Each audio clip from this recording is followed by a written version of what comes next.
Fresh off the season opening loss to Tennessee down in Atlanta, Fran Brown and the Orange return to Syracuse, looking to level their record at 1-1. It's a Northeast regional rivalry as UConn's made the trip west for this one, the second of 4 straight seasons. UConn and Syracuse will go head-to-head. The Orange on the field for the home opener at the JMA Wireless Dome, looking to go to 1-1 on the year. UConn trying to move to 2-0. Hey there, everybody, alongside Craig Albert, Bill Spalding, glad to be with you for this one. You know, if you're Syracuse, you're 2 under Fran Brown, and you're trying to build off that 10-win season, it's imperative that you go to 1-1 today and not fall to 0-2. Yeah, Fran Brown really reignited a lot of excitement around this program with what they were able to do a year ago. Obviously, this year they start off with a loss, so to rebuild that momentum, they need a win today. But one thing about Fran Brown, you have to go back to 2001 to the last time that anytime he's coached, he's been a part of 2 losses in a row. Yeah, he's not a coach who loses frequently. Meanwhile, for UConn, huge opportunity. They want to get into a Power 4 conference. This is like an audition today. Yeah, a Power 4 win can be a big building block on their resume towards maybe down the road getting into a Power 4 conference, so a big opportunity for them. Let's talk Syracuse on offense. You mentioned forward momentum. How about the momentum of this bruising running back, Yassine Willis, who can run through you? Yeah, he's a player who flashed a year ago, but coming out of high school had a strong resume, nearly 3,000 yards between his sophomore and senior year. He not only has the size to be able to break tackles, create yards after contact, but also good agility and acceleration to be able to bounce plays to the outside. He could be a big part of their passing game by allowing them to get their running game going. He had 3 touchdowns against Tennessee. Syracuse also threw the ball 40 times in Steve Angeli's first start with the Orange. UConn's coming off a blowout win over FCS Central Connecticut State. For the Huskies, it is a 3-headed monster on offense, and it starts with a 7th-year collegiate quarterback, Joe Fagnano. Yeah, quite simply, their quarterback brings a lot of experience, but he has a nice complement of weapons around him. They are a heavy zone run team, and Cam Edwards has excellent vision within that scheme. And Skylar Bell may be one of the most underrated wide receivers in all of college football. Over 100 yards and 10 catches against Syracuse last year, and really kicked off their offensive firepower a week ago with their first 2 touchdowns of the 2025 season. Bell had a chance to go to Michigan in the offseason in the portal, decided to come back to UConn. Shows you what the UConn players think their program is building under Jim Mora. We'll see the Syracuse offense first. UConn won the toss and deferred to the second half. So Chris Freeman for the Huskies will kick it away to the burner, Malachi James, the Syracuse return man. And James, who runs track for Syracuse, will let it go over for a touchback. The Orange and Steve Angeli will get it at the 25. You know, it's this offense a year ago was led by Kyle McCord, who was really one of the most prolific passers in all of college football a year ago. Now they bring in Steve Angeli, who I think, Bill, there's some parallels between those two, but the thing that stuck out to me about Angeli, even in that lost week 1 against Tennessee, was the toughness and the ability to be able to throw on the move. 23 completions on 40 attempts. Some scrambles, including a great escape on a 4th down in the 4th quarter of that game against Tennessee. Syracuse opens with play action. Angeli looking to throw. He comes underneath to the running back, Will Nixon, and it's incomplete. Nixon covered by Damon Brinson, senior safety. Jonte Cook coming onto the field for the 2nd down play, and that is a good sign for Syracuse. Their transfer wide receiver was a game-time decision. Didn't play late in that game against Tennessee, but he's good to go today. Yeah, a transfer from Texas, really one of the top prospects coming out of high school in the 2023 class. He has big play potential.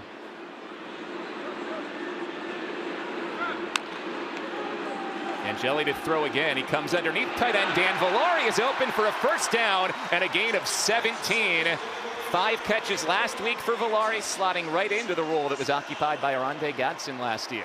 Nice job by Angeli of working through his progressions, coming underneath. He had his tight end wide open over the middle, making sure you move the chains.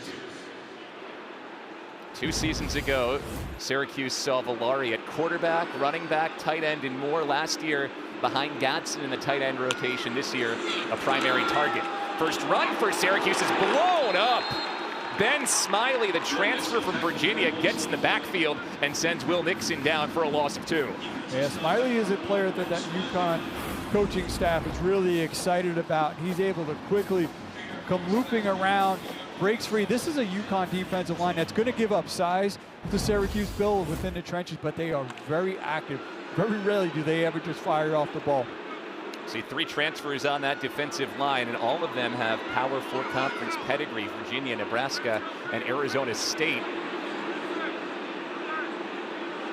It's 2nd down and 12. Blitz coming. Angeli stands in, fires, and completes it to Daryl Gill. Set up 3rd and manageable. Gill at his best game of his career last year against UConn. But there you see from Angeli just the ability to stand in there. It brought some pressure. Things started to collapse a little bit around him. He just stayed in there, was able to step in that throw, get the completion, and set up a much more manageable 3rd down. Really the thing that Angeli was very highly touted coming out of high school. Didn't get a lot of reps at Notre Dame. When he did, he made the most of them, and I think he's really just shown great composure here early on in his Syracuse career. 3rd and 5 near midfield. Yassine Willis checks in for the first time next to Angeli. Some confusion in the alignment here for Syracuse as the play clock is ticked down to 3. And the Orange will burn their first timeout. There were a few of those issues in week 1 against Tennessee as well, with a quarterback making his first start for a new team where the Orange had to use timeouts after getting plays in late. So Fran Brown uses his first timeout. 2nd year for Fran Brown with the Orange, and what a first season it was. 10 wins, which tied the longtime Syracuse head coach Paul Pasqualoni for most wins during a first year at Syracuse. There were upsets along the way, including that marquee win over Miami at the end of the year, and they rode Kyle McCord to lead the nation in passing offense. Yeah, the numbers that he put up last year were almost eye-popping at times, but what he was able to do with this program, those 10 wins, and really a big part of that was there was never a spiral, and that's what's so interesting about today. Every time, those 3 times they did lose, they always bounced back with a win, and I think that's what Syracuse fans want to see today. Can they get that back? Correct the wrong from a week ago, get the ship righted, and get back in the win column. It's a 3rd and 5 for Syracuse. The Orange need the UConn 48 for a first down. It's a give to Yassine Willis, and he has a huge hole. First down and more into UConn territory to the 35.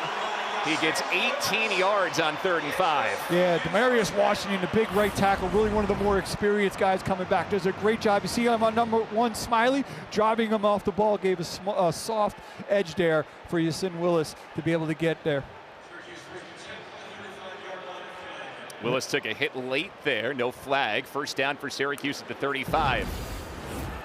Go right back to Will Nixon, and he falls forward for a gain of 2. Vincent Carroll Jackson, another one of those D-line transfers for UConn from Nebraska, makes the tackle. But just to go back on what you said, he delivered a little bit too. Yeah. He was slow to get up, but he's right back out there after just missing 1 snap. Both running backs stay in for Syracuse, Willis and Nixon. We saw this double-barreled look a few times for Syracuse against Tennessee as well. And Willis can certainly catch out of the backfield, but really that's Nixon's forte. He brings a little bit more of that receiving option. It's an interesting stack here from the offensive coordinator, Jeff Nixon, and a play-action pass out. Gill's got it again. First down and more down the sideline. Daryl Gill is inside the 15. Nice little bit of window dressing there from the OC, Jeff Nixon, as you mentioned, drawing the eye with the 2 backs in the backfield, bringing the action to the right, and then the quick throw from the QB over to Gill, who's really the most experienced guy within this program, coming back, one of 5 receivers a year ago with over 500 yards, the only one from that group to return. He had 570 receiving yards last year. 185 of them came in Syracuse's win over UConn last season. South Carolina transfer Tyshawn Russell in motion for Syracuse. Angeli throws it underneath, right through the hands of Russell. 185 yards for Daryl Gill last year. It was his first career 100-yard game. Big part of Syracuse's 34-24 win over UConn last year. Yeah, he certainly he brings the experience. A little bit quiet last week, only 2 receptions for 33 yards. But he has shown what he could do from that really dynamic passing attack a year ago.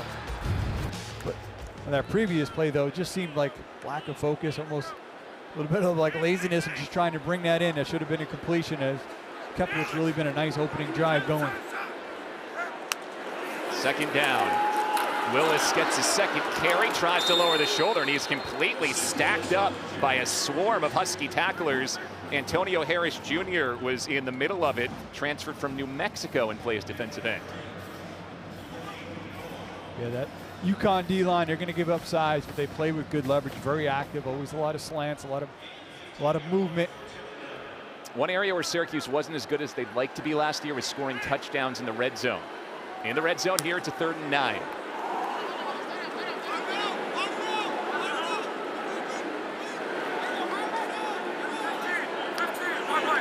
Syracuse can get a first down inside the 10. Needs the UConn 7. Angeli has time. Pumps underneath. Nixon finds it, swivels inside, and gets right down near the sticks. He is just short. 4th and 1. Fran Brown has a penchant for being aggressive in these situations. And I like that call here, being aggressive. It was a nice job there. Again, going through the reads by the quarterback, checking down to find Nixon, at least set him up in this situation of this 4th and short. Could also see potentially here, maybe just try to draw him off. Willis in at running back. Play clock down to 10. It's a direct snap. And let's see. Looks like Syracuse is short. Willis and Angeli were looking to the sideline. It was snapped to Villari, who was cutting through. And Syracuse is cut down a half a yard short. UConn stands inside the 10.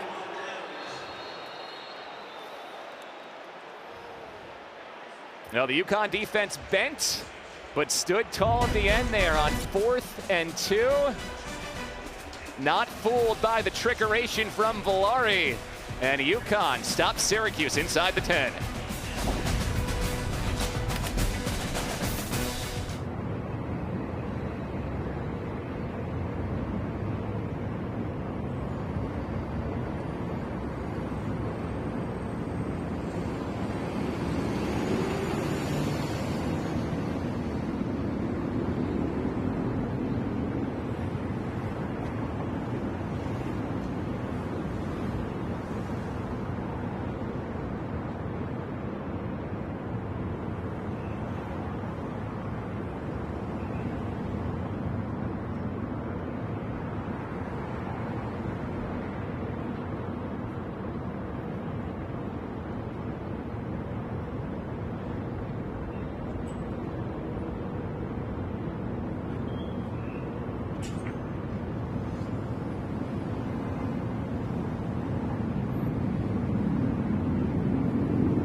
So Syracuse drives the ball 68 yards. Fran Brown goes for it on 4th and 2, and the Orange were stuffed. UConn takes over first down from its own 7. It's an opening carry from Cam Edwards, and he is stood up. That was the major talking point from defensive coordinator Elijah Robinson for Syracuse, is before anything else, need to stop the run. Syracuse does it on first down and puts the 7th-year, 24-year-old quarterback Joe Fignano in a passing down. And Pignano, a player who has a lot of experience, probably at his best in that short to intermediate range, certainly has the arm strength to be able to get the ball downfield, but in terms of accuracy, best underneath. He's got plenty. This is really an offense. It's got some options for him to work with. Started his college career at the University of Maine. This is his 3rd year at UConn. Looking to throw on play action, finds tight end Lewis Hansen with all kinds of space. It's a Husky first down over the 20. A gain of 16 before Derek McDonald makes the tackle. That tight end room is pretty loaded for UConn with Hansen, Alex Honig, and the transfer Juice Vereen. Yeah, Hansen had a touchdown in that game a year ago against Syracuse. UConn moving quick early. Outside of the playmaking wide receiver, Skylar Bell. He gains 6 and is held up there by Chris Peel. You'll see that a lot from UConn with Bell. He took a screen pass 80 yards for a touchdown last week. Yeah, UConn had kind of gotten off to a slow start in that game, and it was really that quick throw out to Bell and him taking it 80 yards that really kind of ignited that offense. It would end up going for over 600 yards in that win. Jim Mora talked about it. Skylar Bell was one of many UConn players that went into the portal last year, took his visits, and elected to come back, maybe eschewing some more NIL money. It's a UConn team that believes in what they're building after their 9-4 season last year. Give it to Mel Brown, the running back on the end around. He surges across the 40 to the 45. Another big gain, 18 more yards before Deuce Chestnut pushes Brown out. A nice ball handling there by Pignano. Show a lot of the action going to the left, as you mentioned, on the end around, giving it to Brown. Brings a lot of speed to that backfield. Huskies have 3 good running backs, Cam Edwards, Mel Brown, and Victor Rosa. Edwards and Brown combined for 200 rushing yards last week on just 15 carries. Syracuse is showing blitz with Gary Bryant III, the transfer linebacker. Also true freshman Antoine Delorier at linebacker, and it is Delorier who makes the tackle after Edwards powers forward for 4.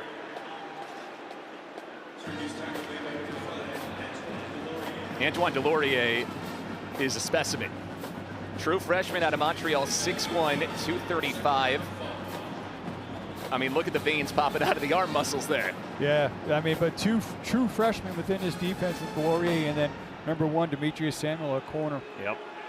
And Samuel just 17 years old, making his 2nd start. Pignano on 2nd and 5 takes a shot down the sideline and missed Bell, who was blanketed by Chris Peel, the transfer defensive back, who Fran Brown coached a couple of years ago at Georgia in that defensive back room. Yeah, Peel can run, but really just a little bit of miscommunication. It's a throw.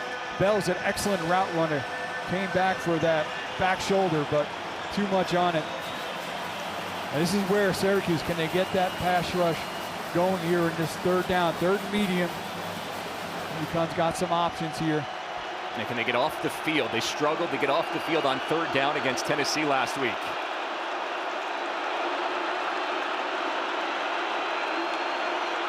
It's 3rd and 5. Pignano, flush from the pocket, fires downfield, and he missed the open tight end, Lewis Hansen. Something you picked up this week, Craig. When his feet are set, Pignano is very accurate. When he's moving, he struggles with accuracy. Yeah, did a missed opportunity there. And it looked like, too, Bill, that maybe at this point, once he kind of gets flushed out of the pocket, if he's able to tuck it, there was a lot of green from him. He probably could have just ran for that first. Instead, UConn will have to punt from midfield. Connor Stutz, senior out of Seattle, on to punt. Davian Kerr is the return man today for Syracuse.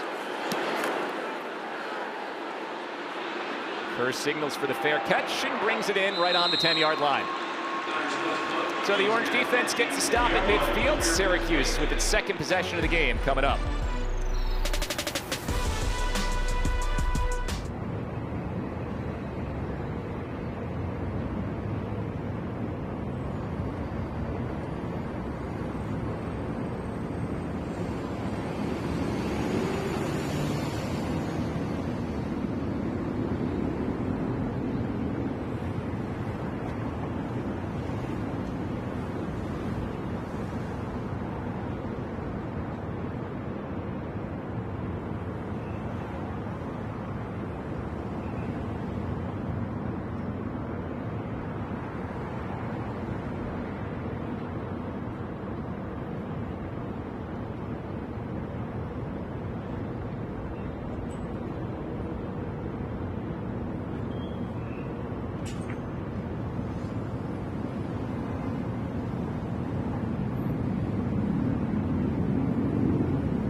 Syracuse started zone 10-yard line. They went 11 plays, 68 yards on the first drive of the game, but stopped on 4th down inside the 10. You mentioned UConn's defensive line, the way they move, and we saw how that can be effective on a few plays in that opening drive. Yeah, they were able to get Ben Smiley right there, number 1, gets back in there. Nice job filling by the linebacker, Diomande. And then on 4th down, I loved going for it, but the defensive line was able to hold tight and force a turnover on downs. And the offense, even though they didn't score in that one, Bill, they were still able to get to midfield, flip field position after starting deep in their own territory. And if Syracuse is going to do it, they're going to have to march downfield again, but hopefully this time be able to continue the momentum and finish. Angeli threw it for 48 yards on the first drive. Syracuse also ran for 20 yards on the opening drive. We'll start with a pass. Angeli, open middle, takes advantage of it. He can move a bit, and he gains a good chunk on 1st down, 6 yards to set up 2nd and 4. Something the Syracuse coaches talked about is maybe he moves a little bit better than folks on the outside think. Yeah, well, I remember him coming out of high school, and even when I watched him last week, I was like, oh, he moves a lot better than I remember. Syracuse going quickly here. You see Willis, bumps to the outside. He's hammered, but runs through the contact of Diomande. Ball came out at the end. Willis ran through the first tackle. He fumbles it going to the turf, and UConn recovers at the Syracuse 19. First and 10, Connecticut. Interesting to see. Looks like his left knee might have been down. Our replay official today is Matt Stelgis, ACC crew. So he'll take a look at it here. And we'll watch Willis, who blew up Omar Diomande, but then on the second hit lost the ball. Yeah, you could clearly hear that collision up in the booth. Is that The ruling left up on the field was a fumble, recovered by Connecticut. Previous play is under further review. That left knee was down, yeah. Devin Pringle came in to try to rip that ball out, but at least from our vantage point, looks like Willis's knee was down. Yeah, that left knee is the one that's going to go down. All right, as Matt Stelgis and his crew take a look at it, we will step aside. Big review early in this game.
after review, call is overturned. No fumble.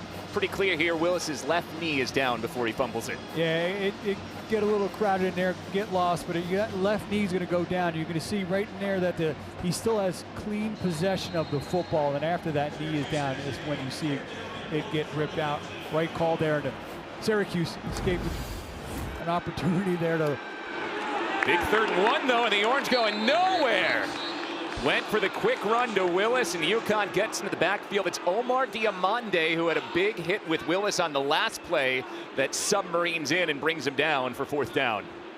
Yeah, had a nice tackle on that little package we showed coming back off of that first drive.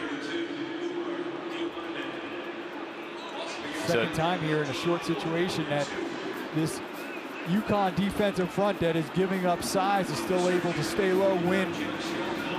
It's a big Syracuse offensive line. A lot of talent there, but a lot of guys who haven't played much together. So communication, something that you're working on against a team that moves as much as UConn does on the defensive line. First Syracuse punt, Jack Stonehouse might be the ACC punter of the year this year. It's a big leg, but we've got a whistle first and a flag. Delay of game. Delay of game. Syracuse doesn't get the snap off. 5-yard Happened penalty. once on the punt Still last week down. as well. And upgrading and kind of improving among special teams is kind of a big theme of this offseason as well. New special teams coordinator Ricky Brumfield. Fran Brown said he was pleased with special teams in week 1. They covered punts well, but told us he gets on his coaches too, and he was in Brumfield's ear there after that delay of game.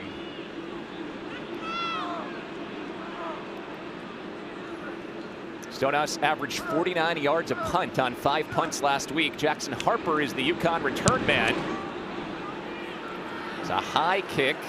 Harper brings it in at his 39, and it's hammered at the 40.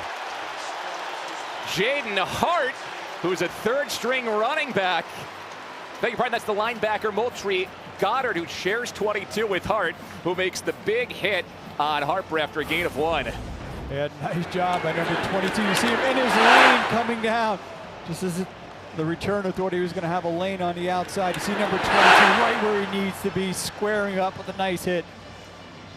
Oh man, every reason to be excited there in that special teams play. This big punt as well, right out to 49 yards, just 1 yard return. That's what Stonehouse does well, and it helps flip the field a bit. A good field position for UConn, starting 2nd drive of the game at the 40.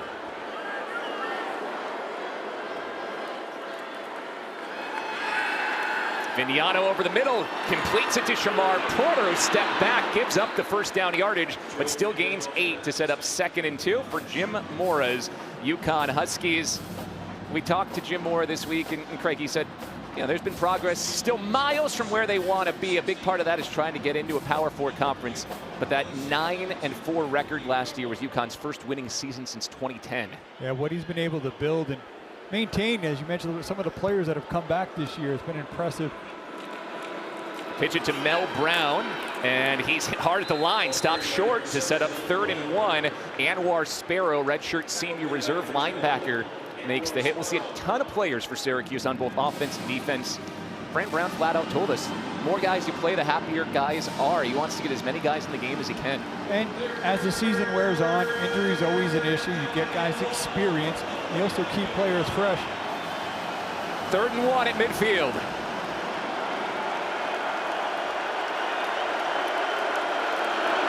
It's Edwards into the pile, and he pushes forward for a UConn 1st down, gaining 2. Lewis Hansen, the tight end, made a strong shove to help Edwards forward. Talking with the coaches earlier today, he's only listed about 5'11", 210. They called him kind of more the bruiser. Showed it there, was able to kind of get in the pile, keep those legs driving. And really now in 2 drives, what Syracuse wasn't able to do, get it past the chains, Cam Edwards able to kind of drive forward, pick up that 1st down. Rushed for 830 yards last year. 115 yards on just 6 carries last week. False start on UConn. 69, offense, 5-yard penalty, still 1st down. It's referee Gary Patterson, first penalty called today, and it's on Ty Chan, the Notre Dame transfer, who had moved up into his starting role at right guard this week. Yeah, Ty Chan out of Lawrence Academy.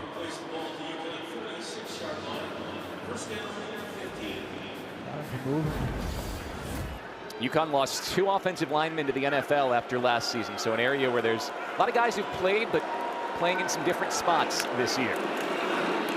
Mel Brown looking to sweep, tries to cut it back. Sparrow ankle tackles him for a gain of 2, and it's 2nd and 13. Nice job.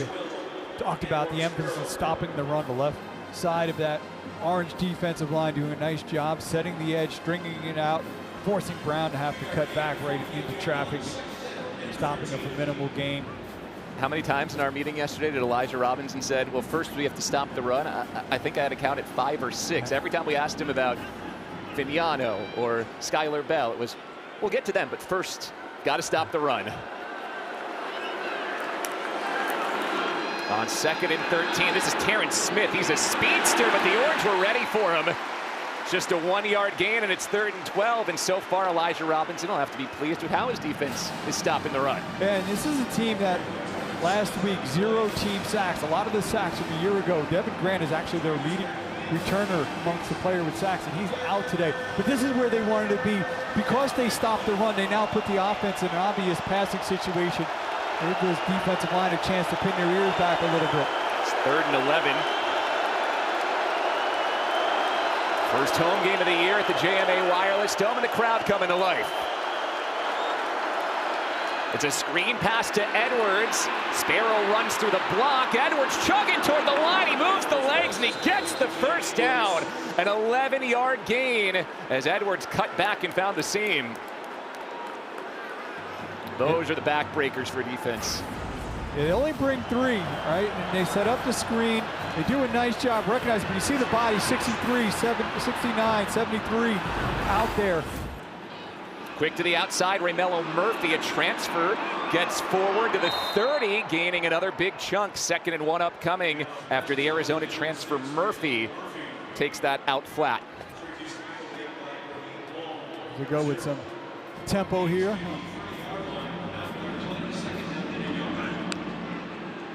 Go the other way, it's Murphy once again. He has the first down, he dips to the outside, he's in the red zone, down to the 18, gaining 13 more yards. There's a lot more depth in the UConn wide receiver room this year with transfers Raymello Murphy and Ty Jalkeel Bowman joining the fold.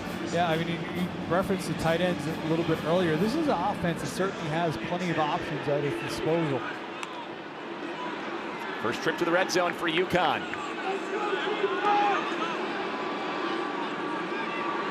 Do not need to snap it, but they will here before the end of the quarter. And Cam Edwards slithers through a hole and picks up 5 on the final play of quarter 1.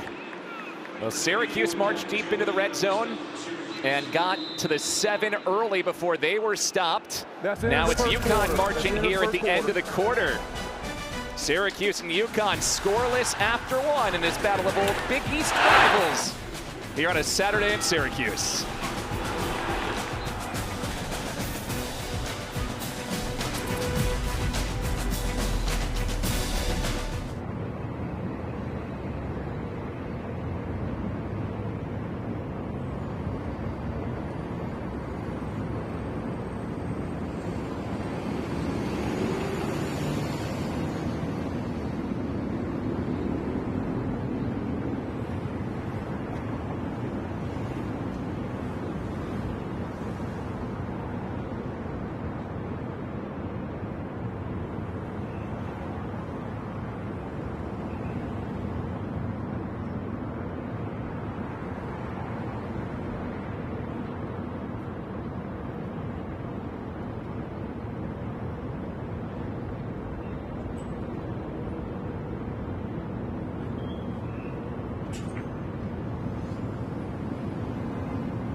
Beautiful Hendricks Chapel on the campus of Syracuse University. This time of year, starting to turn toward fall. There was a little crisp chill in the air as we walked in today. Syracuse and UConn knotted up at 0 after 1.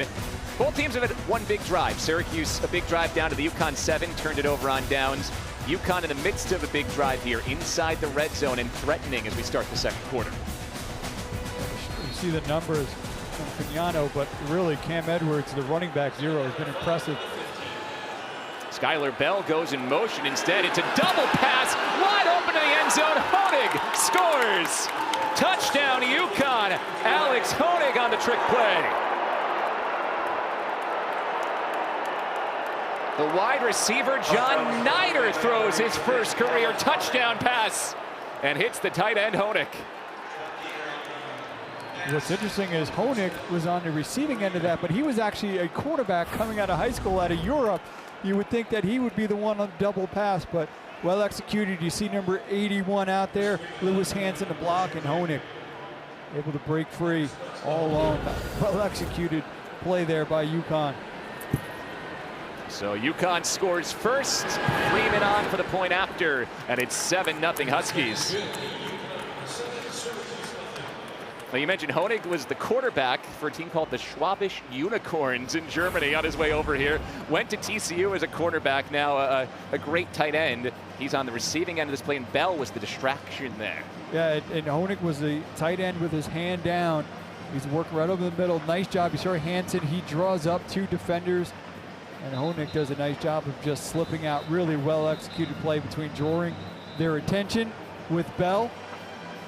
Remember, no Devin Grant for Syracuse, so it is the sophomore B.J. Long who was out there in that safety spot and was late to react to Honig as well. And again, too, like if you study the roster, you would expect a play like that for Honig to be the one throwing it, for him to kind of be on the receiving end. A really well executed drive there by UConn. And again, really the foundation of it was some tough running by Cam Edwards to pick up some first downs. And the big 3rd and 11 screen pass to Edwards as well. Freeman to kick to Malachi James, who's a confident kid returning kicks. He told the local media here it's not if he returns a kick for a touchdown this year, it's when, but he has not had a chance to return one yet this season. It's another touchback.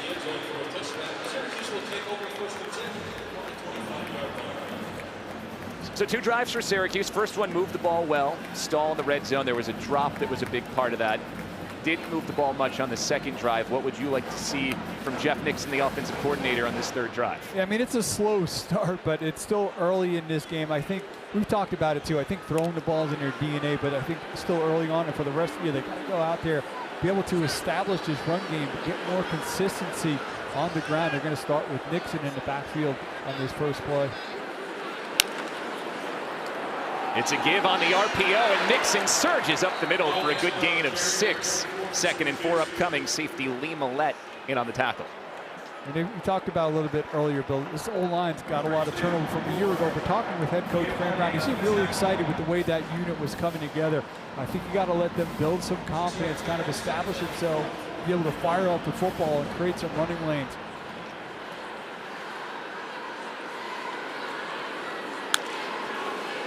On 2nd and 4, Angeli going long for Valari, defended well, no flag.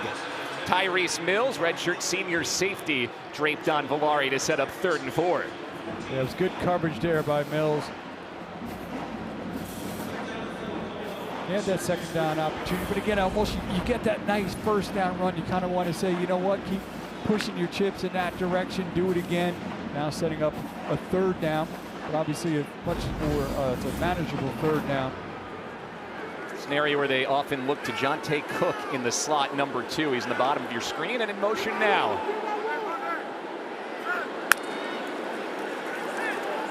Angeli steps up, uses the legs and dives for a 1st down. Well, he's a tough kid. He stood in and took some hits last week, and that headlong dive gains him 5 and moves the sticks. And most importantly, there was decisiveness. He went through his reads.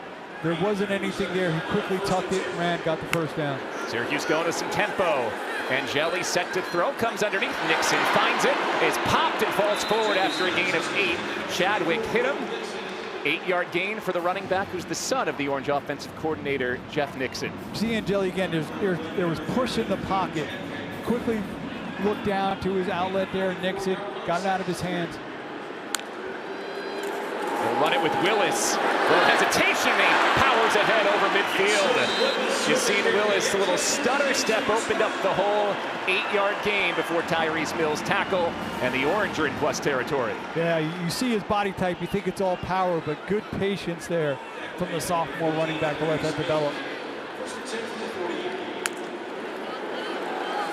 Here's a quick out to Jalen Hornsby, young up-and-coming receiver who makes his first catch of the season, third of his career. 57 Syracuse. And the Orange will need to replace right tackle Demetrius Weatherspoon for a play as his helmet popped up. Cam Pringle, a high school All-American and transfer, comes in. But it's the first time Syracuse has seen Hornsby this year. And the youngster from Windsor Township, New Jersey, gets a good game. Yeah, Weatherspoon lost it, looking for a hand to the face there for the reason why he lost it. He had a good case there, but nonetheless had to leave the field because he lost his helmet for a play. Throw it again, Hornsby finds it again. First down, Jalen Hornsby powers over the 35. Hornsby said, Fran Brown, get on him. Said, Fran calls me soft sometimes because I transferred away from Camden High School, which is the high school Fran played at for my senior season. But when we talked with Fran Brown, he pushes his players, he is hard with them, but he shows them a lot of love as well. Pocket holds for Angeli. Now he's pressured from behind, and Ben Smiley takes him down for a sack and a 1-yard loss. Donovan Branch was in there as well, and it's Branch, the senior linebacker, who will be credited with his first sack of the year. Yeah, that's just hustle by Branch, and just staying after it. See him there working on the inside. Nice pocket movement by Angeli, but at some point, a little bit too much time and the effort there from Branch, able to allow him to stay after it. Protection was there, good pocket movement, but at some point, that internal clock in your head has to go off. You got to get rid of the football. Running back Willis is lined up in the slot on 2nd and 12. Angeli finds Valari open in the middle of the field. First down, Syracuse inside the red zone. It's a gain of 19. Angeli's now 8 of 11 for 89 yards. Yeah, they only bring 3, clean pocket. Nice job by Valari of finding the soft spot in the zone.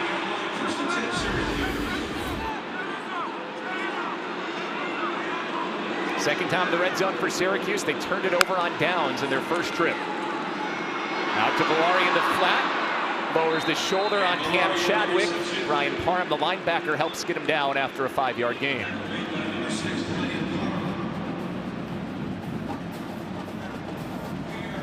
All passing over the last few snaps for Syracuse. So once again, it is in this staff's DNA. They want to spread the ball around. They want to throw it. Yeah, but it was a couple of nice runs to kind of help get this drive going. I had a really nice drive to open this game. Can this offense now finish in this opportunity? Angeli moves the pocket, looking for Jonte Cook. He seams it into him for a mid-range gain and a 3rd and 2 upcoming. Good open field tackle by Damon Brinson on the very athletic Jonte Cook. That's Brinson, yeah, doing a nice job just wrapping up, bringing him down, creating the 3rd down. We're seeing here Syracuse drive stall on 3rd down. Scored 85% of the time in the red zone last year, but did not have the touchdown rate where they wanted it last season. Looking at a 3rd and 3 here. Willis trying to push the pile. He's right near the sticks, and he stops short. 1 yard shy, and it sets up another decision for Fran Brown here on 4th and 1, Craig. If, you know what, after the last one, I would kick it. They haven't done that much. Take the points. This looks, you know, this looks like a long, it's a good 4th and 2. Syracuse has not kicked a field goal yet this season. We're going to let the play clock wind down to 15 before breaking the huddle and at least showing that they're going for it here. 4th and 2, and UConn will take timeout as Jim Mora sprints down the sideline. Timeout, Connecticut. That's their first charge timeout of the half. Another Media big timeout. moment in this game coming. Second time Syracuse is set up for a 4th down on the other side of this UConn timeout.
Second time today, 4th and 2 in the red zone for Syracuse, and once again, Fran Brown is going for it. On the first time, they went with a little bit of a trick play, and Villari was stopped short. And it's about the same distance this time. They try to kind of power it forward, put it in the air. 3 backs in the backfield with him. Need the 9-yard line for a first down. Cook and Villari motion out.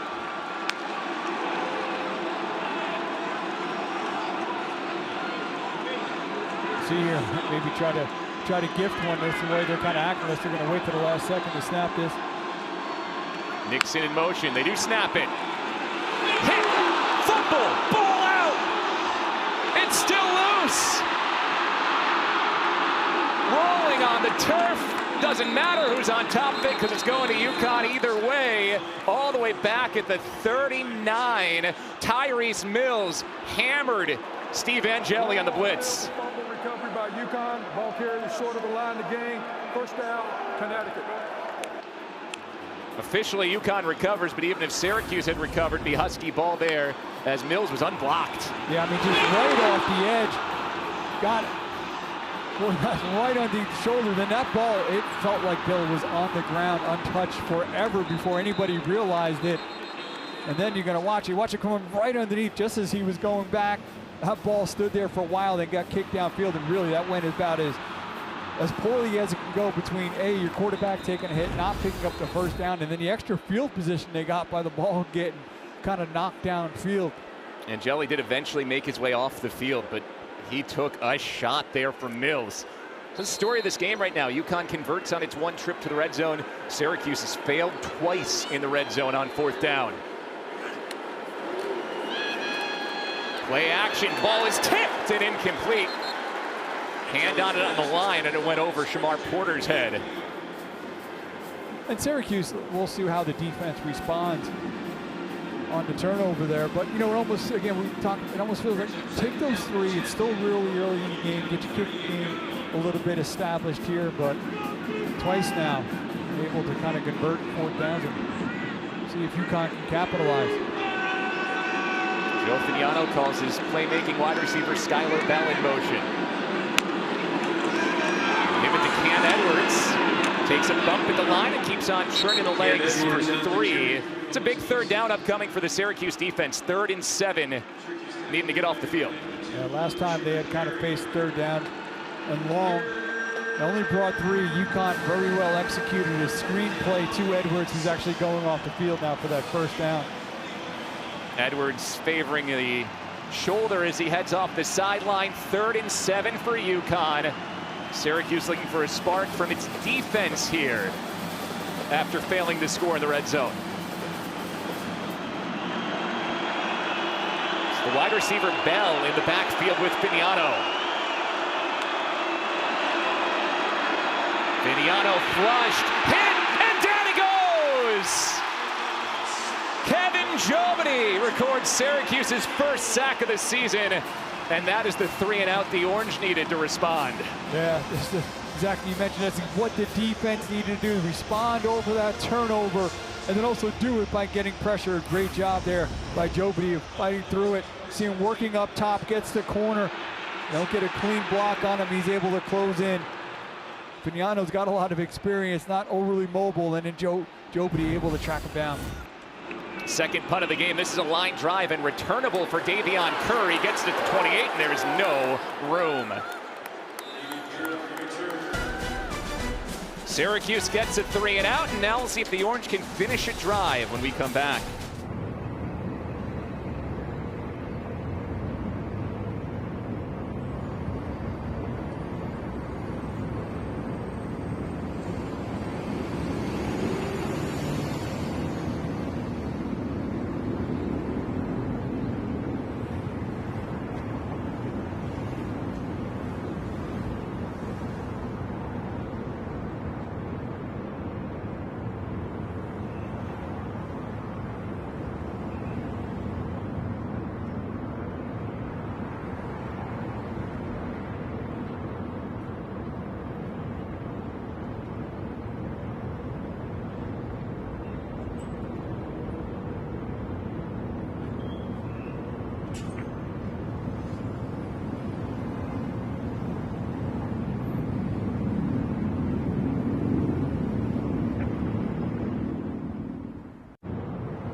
So the Syracuse defense gets the 3-and-out it wanted, so Steve Angeli and the Orange offense get it back here. Angeli took that big pop on 4th down last drive, but looks like he is okay. 10 for 13 so far for 94 yards for Angeli, but UConn's defense has stood firm when it's needed to, particularly in the red zone. Yeah, this is a defense that's really active, a lot of movement. Early on, we saw Ben Smiley, #1, getting into backfield.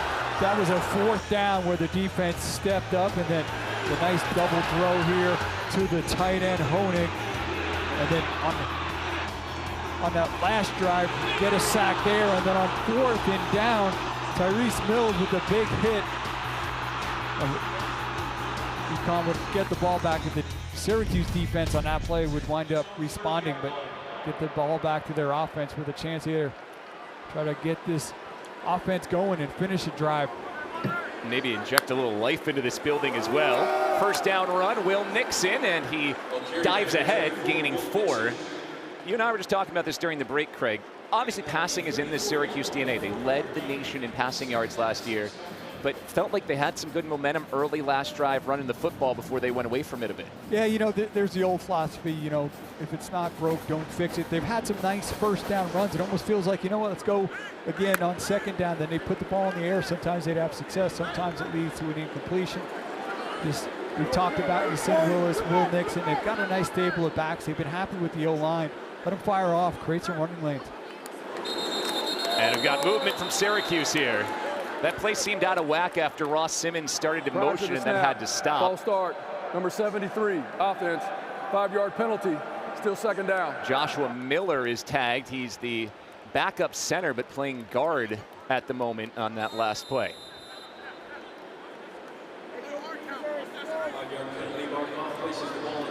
But just throughout this first half, a lot of it seemed almost at times one step forward, two steps back. 10 new starters on offense for Syracuse, so maybe you should expect some growing pains. That being said, no one wants to hear that in week 2. The coaching staff certainly doesn't want to hear that. Angeli going to throw the sideline route. Blanket coverage as Gill was defended well by Pringle, and it's 3rd and 11. They're letting Pringle play there. They brought pressure. You're going to see the pressure there. They do a nice job of picking it up. He's got his one-on-one route there, and then Pringle, really aggressive there. But that's if you're going to call a game like that, love it. Let him play. Pringle was a Division II All-American last year at Grand Valley State, getting a shot to show what he can do up at this level. Yeah, usually a lot of talk from the FCS to the FBS. That's a big jump from D2, but Grand Valley State, one of the top D2 programs. So it's 3rd and long. UConn drops 7 into coverage. Angeli down the sideline again on the tip. It's caught. Inbounds, no, out of bounds, incomplete. Nearly picked the first time and then almost picked again. Aaron Key broke it up. Yeah, there was a little bit of a pocket there. Angeli tried to hit it. A nice job by Key. Pick it up. You're going to see to the right of the screen. There's a little bit of a window there. Watch Key just elevate. Well played there on number 5, the graduate. Pringle trying to say he got his foot in, but looked like he may have just been on the white. So 3rd punt coming for Jack Stonehouse. Another high, deep boot to Jackson Harper. Harper avoids a hit and goes out of bounds after a 1-yard gain. Get all of ESPN college football all in one place with the all-new ESPN app. Unlock with the ESPN Unlimited plan or log in with your TV provider. So this UConn defense, really strong so far. They've held up in the red zone. They get a 3-and-out here. It's funny, this week we talked to defensive coordinator Matt Brock, and I mean, maybe he's like a lot of defensive coordinators, a little tough on his guys, super intense, but boy, he seemed almost apoplectic about their week 1 performance. Yet today, they've held Syracuse off the board. Only gave up 14 points, but he was not happy with the overall effort from week 1.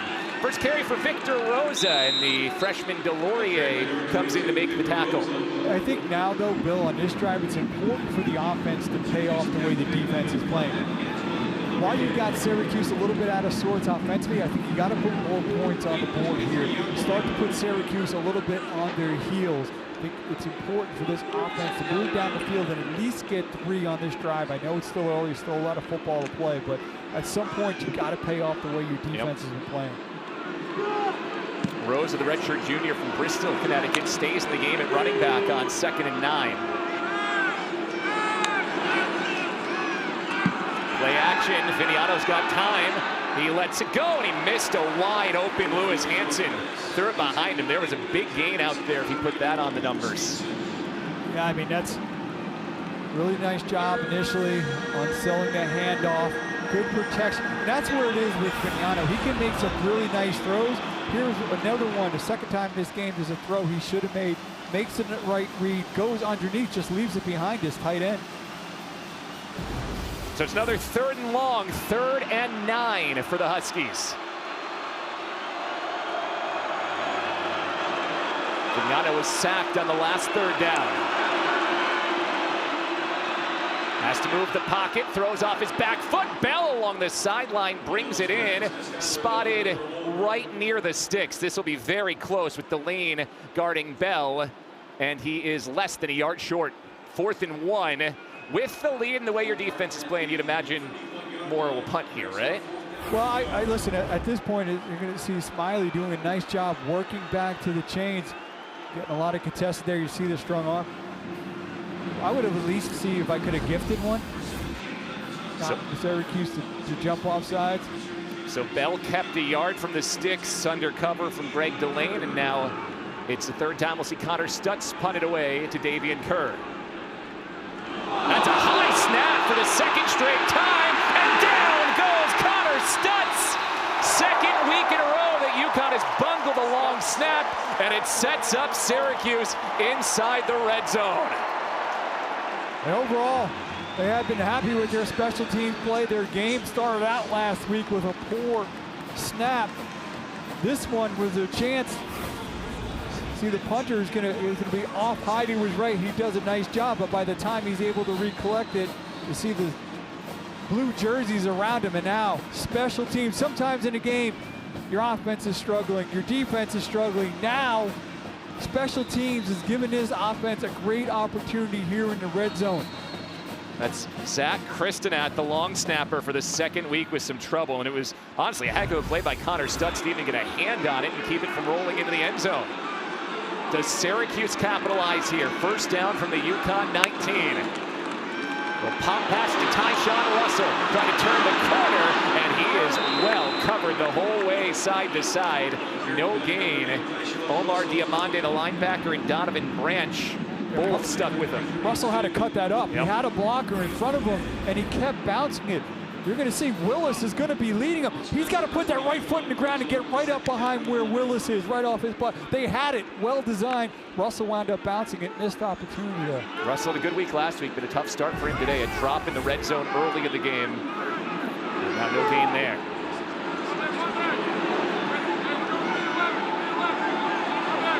Syracuse 0 for 2 in the red zone today. Angeli over the middle, and it's broken up. It was high for Hornsby. Tyrese Mills, who's had a fantastic game, got his hand on it. Yeah, outstanding break by Mills.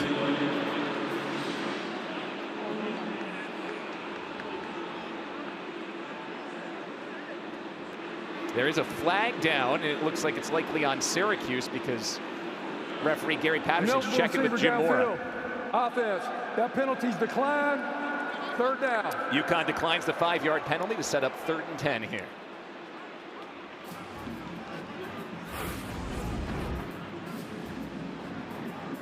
Getting an eligible downfield here. See the nice break by number 40 right in the middle of your screen. It's the Penn State transfer Tyrese Mills. A starting role with an injury to Malachi McLean this week, and he's been fabulous. 3rd and 11 for Syracuse, again stalling out in the red zone. Angeli gets it out quick, and he overshot Will Nixon. The 1st down was there if he brought it in. Ben Smiley put the heat on, maybe forced that pass to be a bit high. And for the 1st time this season, Syracuse will kick a field goal. Yeah, I mean, actually got to take that, but bringing some pressure, disguising, he has it just a little bit off target by Angeli. It's the Iowa transfer Trip Woody. This is his 1st career field goal attempt. Officially from 38 yards, and Syracuse was down a player. They have to rush Dan Villari on here. Now UConn will look to substitute, which will run even more clock. Play clock down to 3, now 2. And Syracuse burns a timeout. 2nd time they've had to use a timeout on special teams today. And tactical substituting from UConn there to force it. I mean, when you don't kick many field goals, sometimes many people forget what team they're on. Costly there. So the redshirt freshman will have to wait through the break before he attempts his 1st college field goal.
Look, we're watching a very frustrated Fran Brown right now, and Frank, you can't really blame him. It has been a very sloppy first 27 minutes or so for Syracuse, including a second timeout needed on special teams after a miscue in the operations and substitution. So now it is the first career field goal attempt for Trip Woody, redshirt freshman from Waxhaw, North Carolina.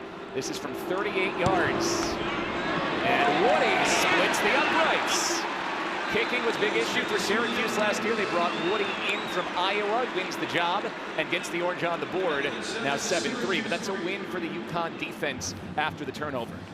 Yeah, I mean, I'm going to be a nice guy here. I'm going to say everybody won, because Syracuse get in the red zone, at least you get some points out of it. You pay off your special teams play with a special teams play, but you're right, for UConn, once again, that defense is able to respond where they were put out there, backs against the wall, off of that special teams miscue on the punt opportunity, and still able to maintain their lead. But again, at some point, this UConn offense has to kind of take advantage of the way this defense is played, try to broaden this lead a little bit more. Some games involving other ACC teams today. Clemson will take on Troy, coming off their Week 1 performance against LSU. It's a sneaky good one down in Blacksburg, Vanderbilt and Virginia Tech. And then Stanford opened its year in Hawaii. Now they play at BYU. That's late tonight, 10:15 on ESPN. First time we'll see Syracuse kickoff specialist Jaden O. Picked a handful of touchbacks against Tennessee last week. Mel Brown is the UConn returner if he gets the opportunity.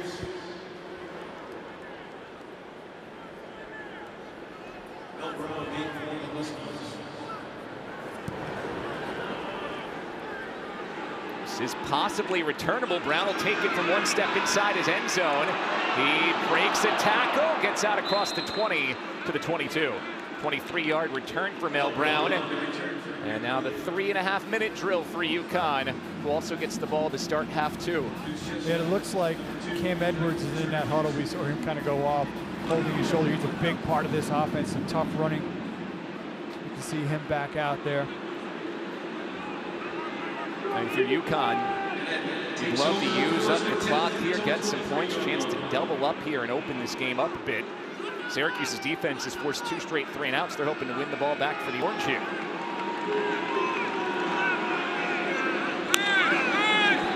Vignano, quick out, Shamar Porter. Make a nice move around Amara Pariola to the outside. A little shimmy shake on David Amara Pariola allows Shamar Porter to pick up a UConn first down. Yeah, Shamar Porter, he's always kind of been good after the catch. A 4-star prospect coming out of high school, signed with Kentucky. Came this way last year via the transfer portal. Nice move there. Nice play on first down. Those quick outs, big parts of UConn's offense. Let their playmaking wide receivers try to win one-on-one battles in open field. Edwards runs, cuts it back. There was a nice sized hole and a 5-yard gain to set up second and manageable and wind the clock down below 3 minutes in the first half. Yeah, heavy zone run team. Been a little bit more kind of gap scheme earlier on in this game, but that's what Edwards does so well. So patient, sees those cutback lanes, setting them up here in a nice second down. Opportunity to potentially put it up in the air or keep it on the ground. You don't need to go fast here. UConn still has all 3 of its timeouts, plus the 2-minute timeout, and they want to limit time Syracuse could have with the ball later on. And Syracuse not in a position to counter because they only have the 1. That's right.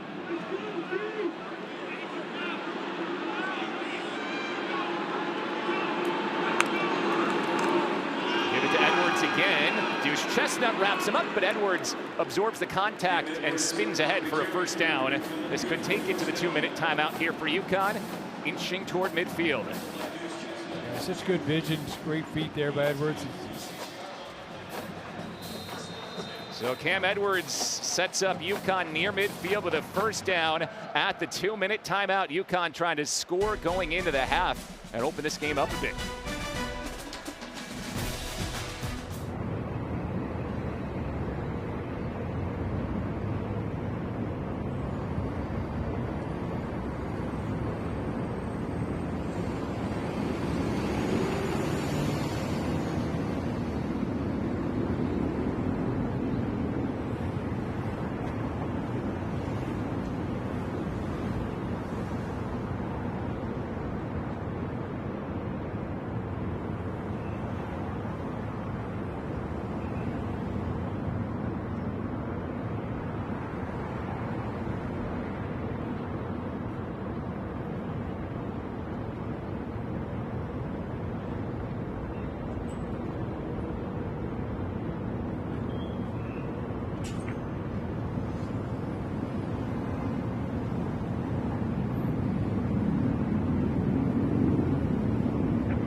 Steve Angeli and Syracuse, they've moved the ball, but they haven't finished drives, and that's why they trail 7-3. Angeli's also missed on his last 4 passes, which has stalled Syracuse a bit. So it's UConn driving. They finished on their only trip to the red zone, a John Nider trick play touchdown pass to Lewis Hanson. Beg your pardon, to Alex Honig. The only touchdown in this game. Here's Terrence Smith, the speedy wide receiver / running back, who gains 4, keeps the clock moving.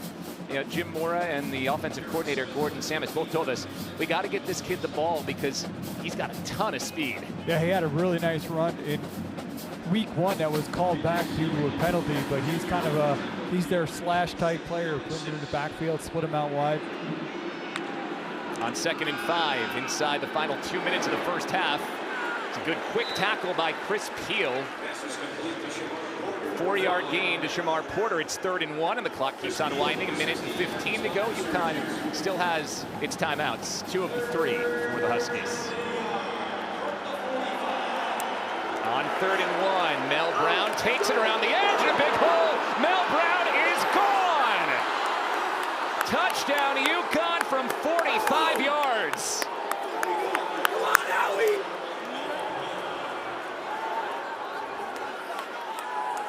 We talked about needing to capitalize on the way their defense is playing, and on that drive, they certainly did, as we saw the speedster, number 7, Mel Brown. Early in the game, Syracuse did a pretty good job stopping the run, but a breakdown there. And it's soon to be an 11-point lead for the Huskies.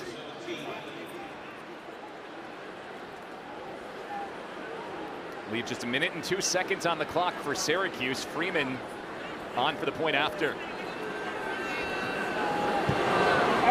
14-3 UConn. They were looking at this game as a proof point. They want to be a Power 4 conference team. This is the type of win where you can build a resume, and they get the huge gain from Brown here. They got the strength to the right. You see the push defense, but they're going to run that zone to the left, and a nice job by Brown. Patient. He sees that seam, and then that's where you see the acceleration, where he's able to take it all the way. Watch, body on a body working. He's going to find that seam right off between the left tackle and the left guard, and he's able to take it untouched all the way. So UConn scores on the front half of halftime. Syracuse with 62 seconds to respond. And then it's Husky ball to start half 2 as well. So it's pretty crucial 62 seconds here for Syracuse to at least try to find a way to move down the field and get a field goal. And that's also too there, Bill, where some of the sloppiness and miscues come back to hurt you in this situation, because now you're just working with the one timeout that goes to the potential play game, and then with the field goal lacking the personnel. And both timeouts have come on special teams, a punt and a field goal, where Syracuse had to use its timeout so far. See if Malachi James gets a chance to return it. No. It's another touchback. Steve Angeli early in this game got off to a good start. He was 10 for his first 13, but particularly on that last drive where Syracuse was set up in the red zone, a couple of misses, and he's thrown 4 straight incompletions. Looked sharp early on, and then they're missing Nixon a little bit out of good coverage there. Firing downfield, a little bit coverage there as well. Trying to work it into a seam. A little bit over the middle. You see one common denominator on a lot of those throws, though, is a UConn defender. Yep. There in position. Really, the one that hurt him was the missed throw to Will Nixon that could have potentially picked up the first down. That's right. 75 yards between Syracuse and the end zone, just 62 seconds to work with. Hit as he throws, that pass comes out wobbly and low, incomplete. Donovan Branch was in there again. He's gotten into the backfield a couple times. Yeah, Branch is kind of that hybrid edge player. Can play off the ball, can put his hand down. As a pass rusher, you see him there working against the guard, doing a nice job, just fighting his way through, just getting enough of Angeli to change the projection of that throw.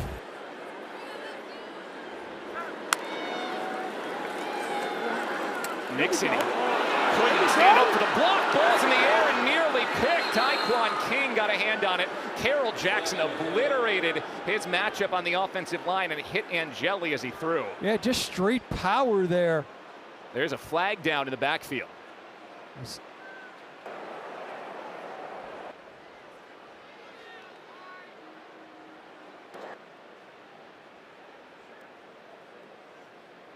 It's an ACC crew. Gary Patterson, the lead referee. In communications here with the center judge, T. Jones.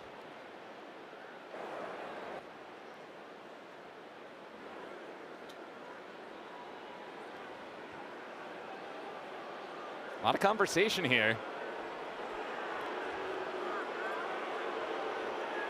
I wonder if they're Was it a high hit yeah, on I think they're Angeli? looking at, because there was a collision there. Now, Carol Jackson got there with straight power. You could hear a little bit of a collision from up here when they connected, and I wonder if he's communicating, potentially looking at the jargon. You see, Yeah, no announcement. see Jackson maybe pleading his case there a little bit.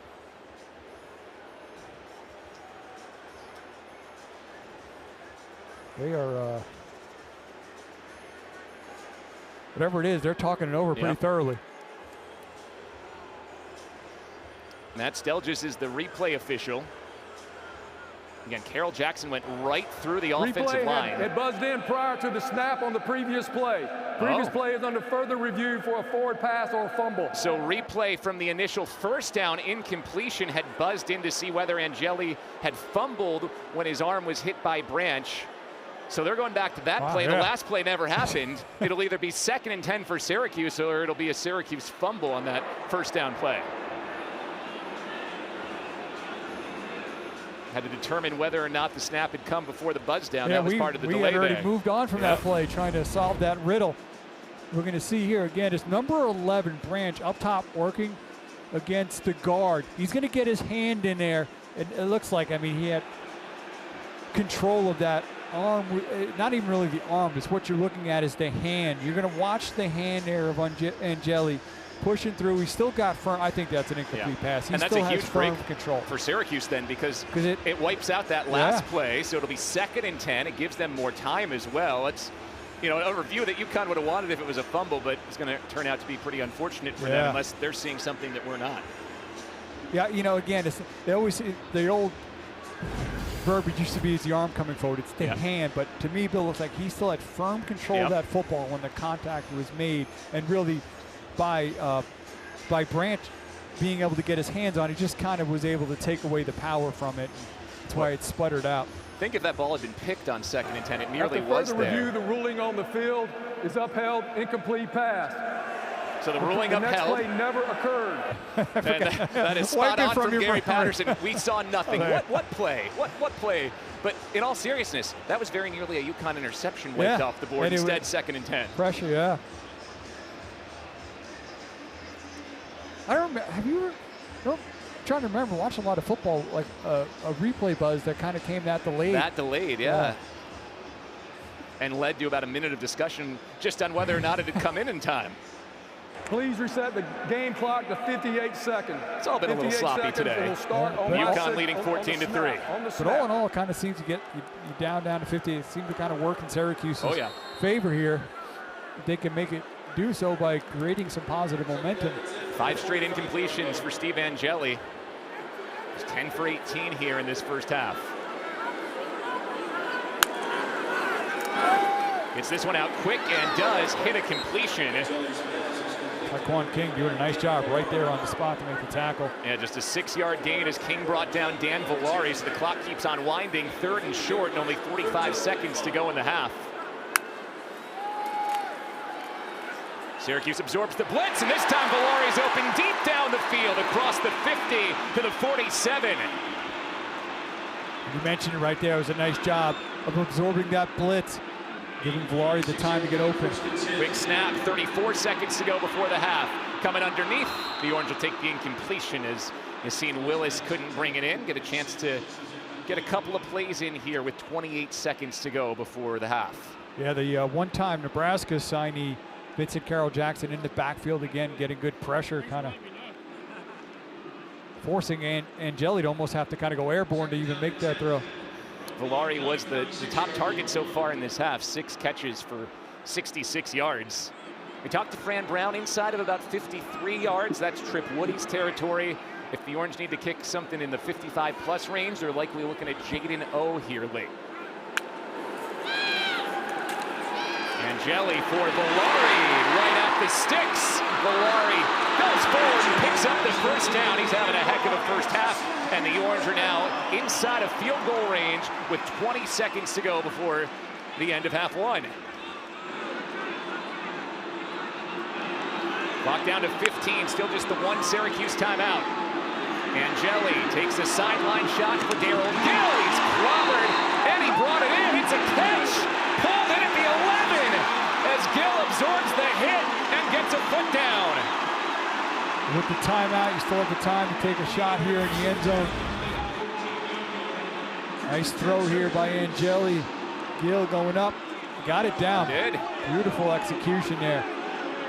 So first down for Syracuse. They're in the red zone for the 4th time today.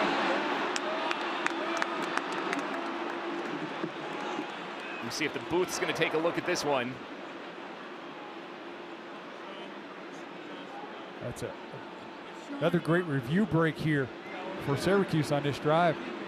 I think Jim Mora may have called a timeout in order to give the booth a chance to look at it a bit longer. He ran down the field to the sideline. Connecticut is not charged a timeout. We have a catch, first down. The clock will start on the snap. So call upheld. Connecticut and Jim Mora wanted to make sure there was a look there. 9 seconds to go before the half. It's the 4th time Syracuse has been in the red zone today. They only have 3 points to show for it. Yeah, I guess in a quick hit play, you want to make sure, because obviously the ruling on the field is a catch. Previous play is under further review. So now we're going to look at it. I mean, it looked like he'd be good if he made that catch tomorrow.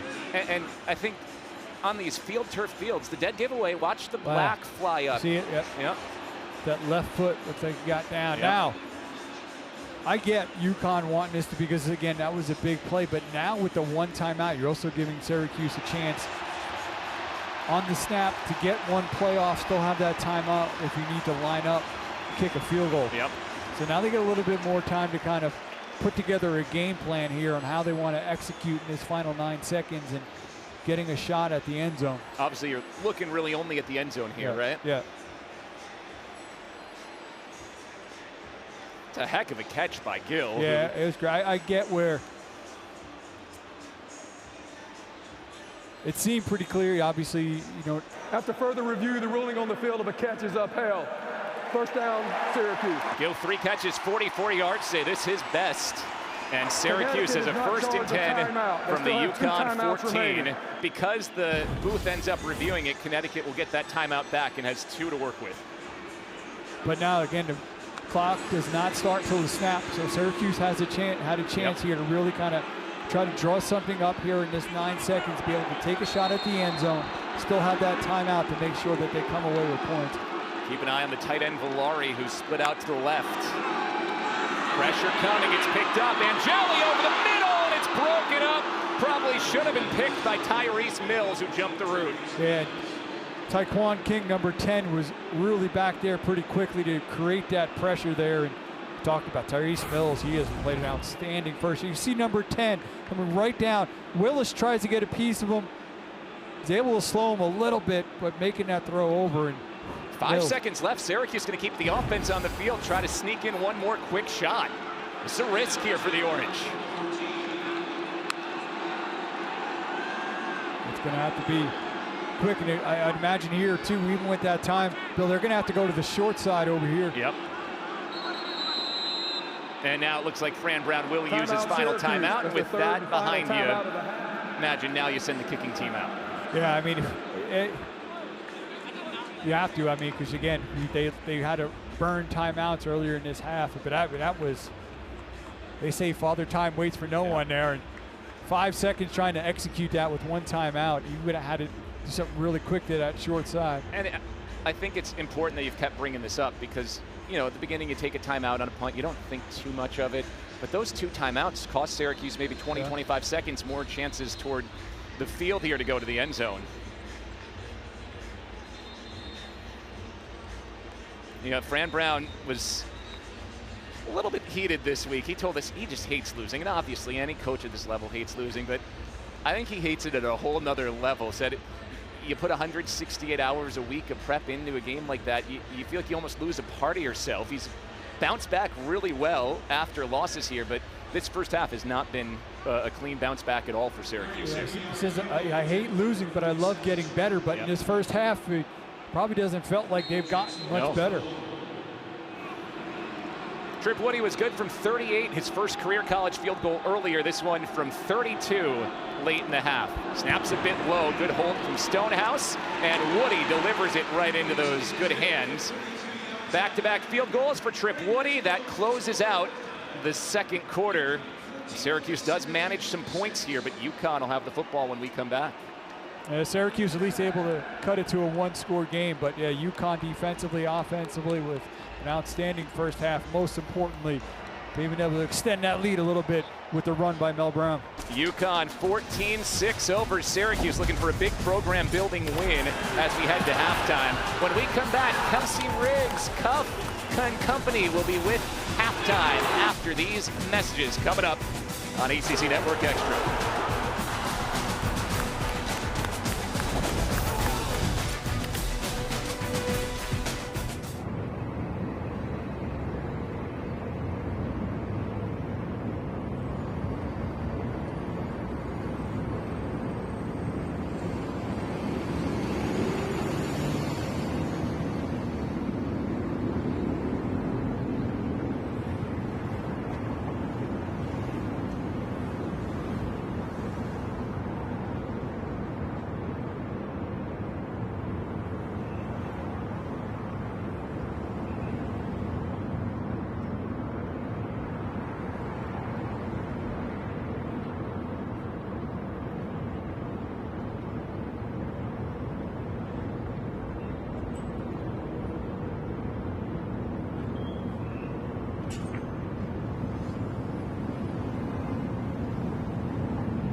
What's going on? Welcome into this ACC Network Halftime Report alongside the Hall of Famer Coach Mark Richt and former Stanford great Bryce Love. I'm Kelsey Riggs-Cuff. It is great to be with you. It is week 2, but we got to take a little look back still at week 1 because some teams hoping to turn the page, other teams hoping to build on what happened last week, and Clemson is one of the teams hoping to turn the page and maybe potentially build on what happened last week. They fell to LSU in a top 10 game. The offense a little bit lackluster, the defense maybe a few things to clean up as well. Their head coach, though, Dabo Swinney, not impressed by either group of Tigers. Here's him and Brian Kelly.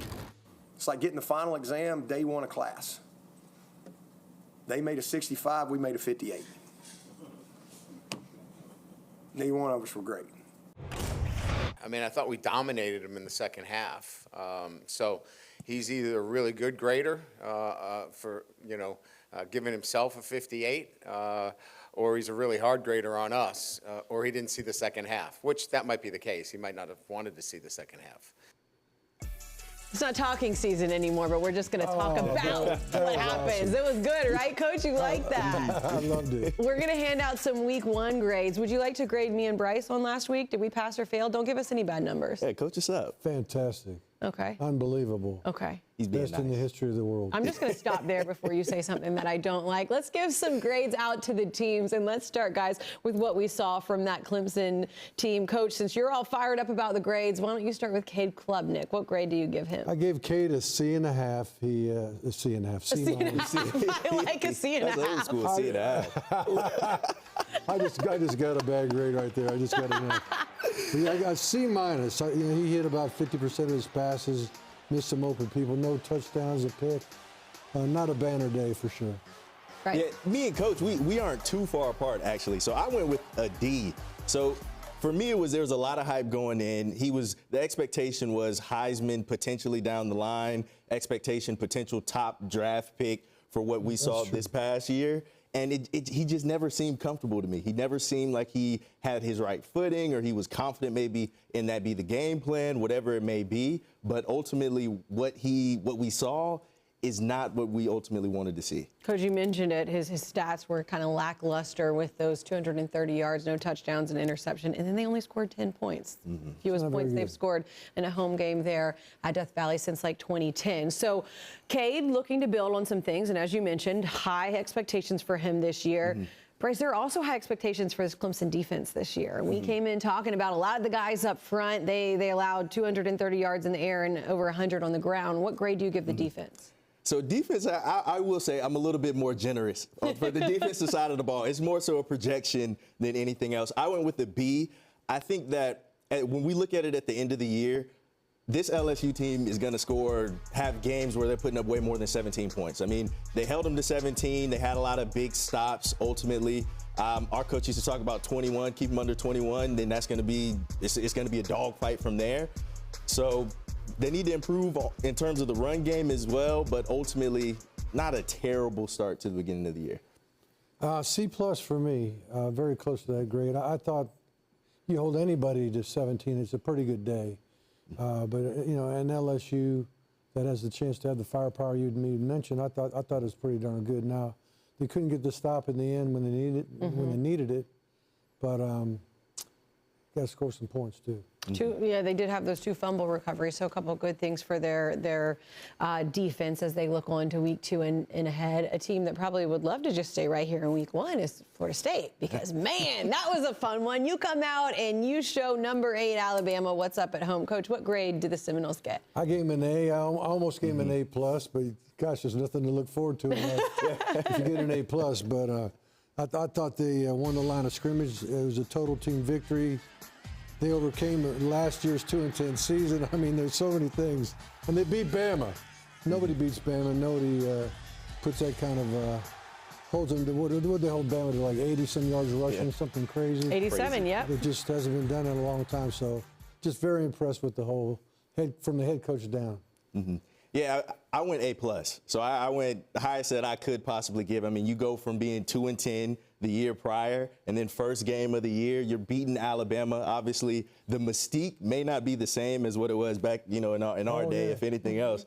But not anymore. Anyway. Yeah, not anymore, at least after what they did. But it's still Bama. You know what I mean? And this is still a team that had a lot of struggles this past year. Got to shout out Coach Norvell for what he was able to do going in there and leaving with the W. And I give him an A+ because Tommy Castellanos talked that talk, and they backed it up. They backed your boy up, and he stood up in some big moments as well. Speaking of big moments, was there any bigger moment or bigger anticipation than seeing Bill Belichick as a college football coach? Coach, we were there on the sidelines for that one. And that first drive, man, they were zipping, and we were looking at everybody and high-fiving like, oh, what are we going to get? And then that was all we got. So what grade do you give Bill Belichick? Gosh, I hate to think about what I'm going to say here, but I'm going to say a D. The most points ever scored against the Bill Belichick team ever. Yeah. And then the mystery quarterback has kind of got me stumped. as to what they're trying to get accomplished there. But just not a good day all the way around. Like you said, one great drive to start the game and another drive later on, but that was about it. It's hard to be a college coach, right? It's tough. Well, he's finding it. Well, it depends on where you're coaching and who your dudes That's are. true. Bryce, I wouldn't want to do it. What would you give them? It's tough. I mean, me and Coach, we're in line for the most part. Y'all pretty close. That's what I was going to say. We're not too far off. I went D+. So similar to a lot of the reasons that Coach mentioned, he is the greatest NFL coach. Now, obviously, there's a level of transition going from the NFL to college, especially in this day and age.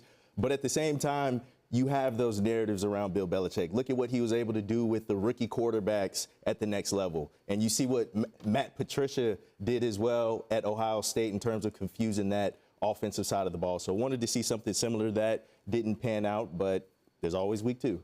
There is always week 2 as they go on the road to Charlotte. Listen, I would give them an F. You guys are kinder than me. They just didn't even look like they were prepared. They needed to do more, and they didn't. We'll see what happens moving forward. I know these guys always have a lot of thoughts about it. EJ Manuel and Roddy Jones with you every Monday and Wednesday on ACC Network. Enjoy the second half.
It's halftime at the JMA Wireless Dome between Syracuse and UConn. We'll be right back with first half highlights. The second half coming up.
At the JMA Wireless Dome on the campus of Syracuse University, where UConn, trying to post a Power 4 conference type of win, has a 14-6 lead over Syracuse at the half, and the Huskies with the ball to start the second half as well.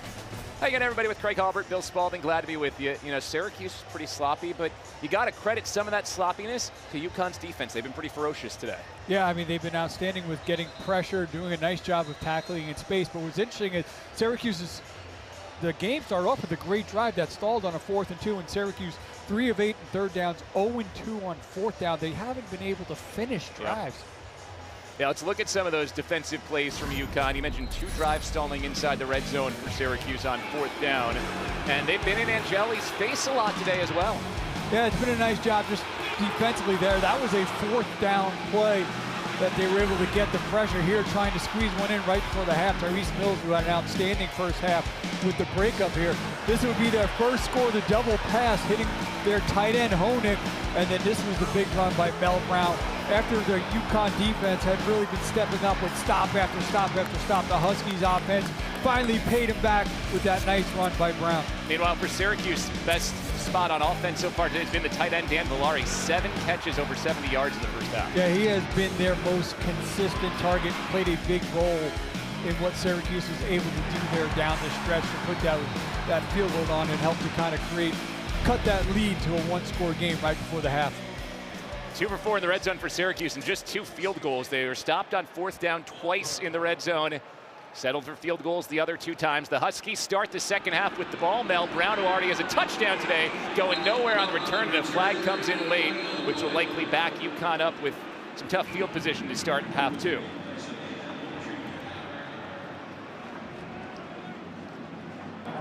During the return, illegal block in the back. Number 13, return team, 10-yard penalty, first down. DB Cam Chadwick called for the penalty, so UConn will back up inside its own 20. Joe Fignano's done what he's expected to do, 10 of 14 for 87 yards. Missed a couple passes, but for the most part has gotten into his playmakers. Connecticut's rushed for 73 yards on 15 carries, but 45 of those 73 came on the Mel Brown touchdown run. Yeah, but like nice balance, 15 carries, 15 pass attempts. They've done a nice job really offensively of being balanced, and a lot of those big plays coming, especially that one Mel Brown right at the end of the half, but they've really done a nice job offensively of working the run and pass. UConn starts at its own 10.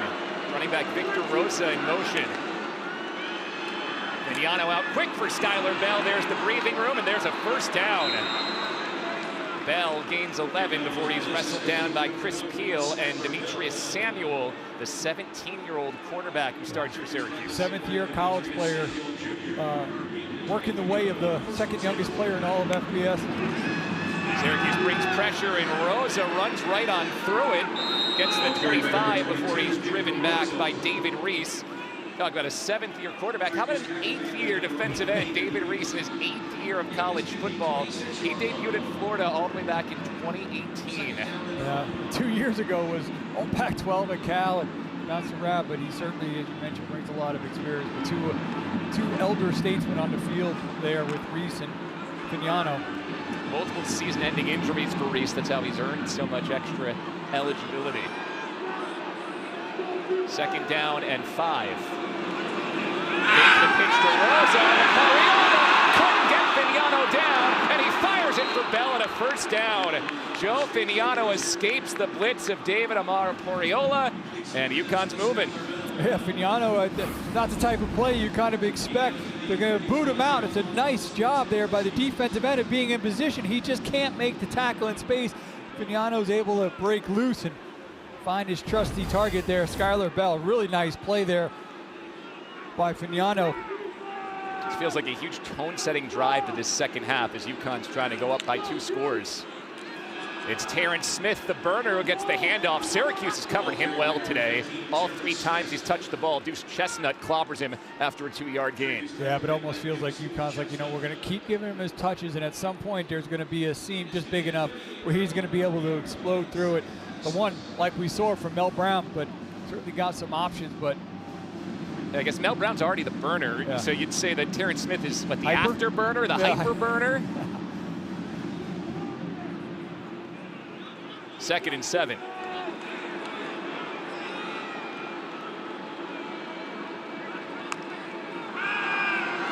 Clean pocket, Vignano, a quick hitter across the middle for Alex Honig. Caught the touchdown earlier. This time it's a 4-yard gain. Chris Peel with the hit. 3rd and short as the Syracuse defense tries to get off the field. Still down just a score. Yeah, but a nice job there by Vignano, just getting to completion, moving it, putting him in a really nice 3rd down situation here. Turns with 3rd and short. It's where this place can get loud. Talked about UConn pretty deep at tight end. Yep. A lot of 12 personnel. I think they're going to try to keep it on the ground here. Got Honig and Hansen in at tight end. Edwards in the backfield flanking Finiano. Will pass on 3rd and 2. Finiano going for Edwards. He's open on the wheel route inside the 30. He beat the linebacker Derek McDonald down to the 22. 3rd and short came out. 12 personnel, two tight ends to the left, making Syracuse think potentially they're going to try to run it for that first. Well executed, finding Edwards down the sideline. Now a quick pass for Bell. In some open space, Bell turning the corner. Ball came out, but goes out of bounds after the tackle by Samuel. So possession will stick with UConn. 2nd and medium upcoming. Fumble force, ball will be spotted back at the 15-yard line. Officially a 7-yard gain, 2nd and 3. UConn in the red zone for the 2nd time. Again, quick out to Bell. Open space. That is a fabulous tackle by Cornell Perry, redshirt junior safety. Fran Brown said he does everything fast, and there he made a fast tackle on one of the best playmakers in the Northeast. Yeah, you see outstanding angle by Perry, and then going low, wrapping him up around the legs. Nice play. After UConn had really kind of got some momentum going on that drive. Loss of 3. 3rd and 6. UConn is 3 for 7 on 3rd down today.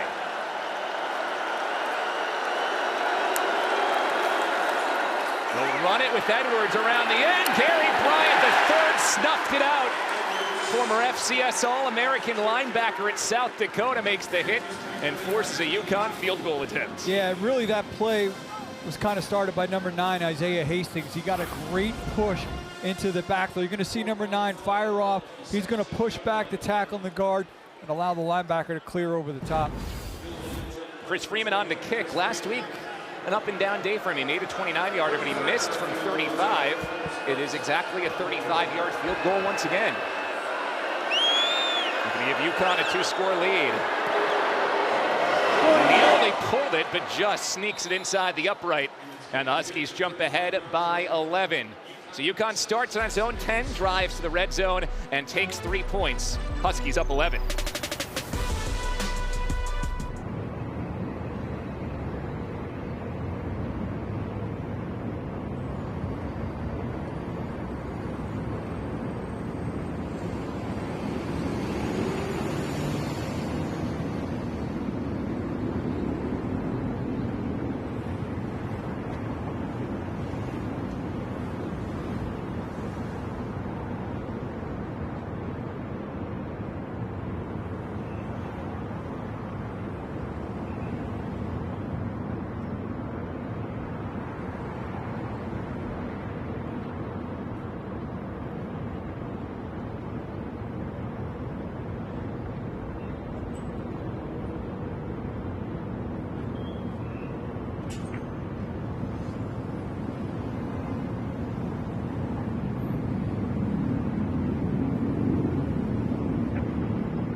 UConn goes 10 plays, 73 yards, ends with a 35-yard field goal, so it's a big drive for Syracuse. First touch for the Orange to start half two. Fran Brown trying to avoid back-to-back losses for the first time as a head coach and for the first time even as an assistant since 2021. I mean, we've heard the way he can get on his players, get on his coaches, very open about that. I imagine there was some fire in the locker room at halftime. Well, some of what we saw on the sidelines was a preview. I'm sure he was pretty fired up at halftime. First chance for Malachi James to return a kick this season, and he's cut down short. Only makes it to the 15. You know, if you are a Syracuse fan and you're looking for glass half full, this is a team that has come from behind. They did it a number of times last year. This is the most notable comeback. Their last home game fell behind 21-0 to Miami and came back to win that game. Yeah, and obviously that was a big tone setter. A game that, as he mentioned, Clemson benefited from. But listen, I will say this. The thing is, they just lack any type of consistency, momentum in this game in terms of offensively. And really throughout all three phases, they just kind of need to finish a drive. They came out of that first half leading in time of possession. Steve Angeli was 14 for 24 in the first half. He gives it to Will Nixon here, and they'll push the pile ahead for two. It's, again, not very balanced for Syracuse in that first half. They threw it 24 times, and if you take away the sacks and quarterback runs, they only handed the ball to running backs 10 times in that first half. Yeah, we talked about Yasin Willis and his size and what he could bring, and really just a handful of touches for him in that first half. And you got to, as you mentioned, you got to credit this UConn defense as well. That defensive line is giving away size, but they play with great leverage. A lot of the movement they do has been able to allow them to kind of create some issues. It's Jonte Cook in motion. He's been very quiet, just one catch for 4 yards. Angeli goes quick out for Will Nixon, immediately smothered Tyrese Mills, who had a fabulous first half getting into the backfield. Makes another good hit here to set up third down. Yeah, Mills has played really well, and that's another thing UConn has done well on defense today is not allowing a lot of yards when they do give up completion, quick to make the tackle. Officially a 3rd and 3 for Syracuse, needs the 27 for a first down. Willis has checked in here. Syracuse did pick up a first down on a 3rd and 5 by running the ball with Willis back in the first half. Only 3 of 8 in that first half on third down.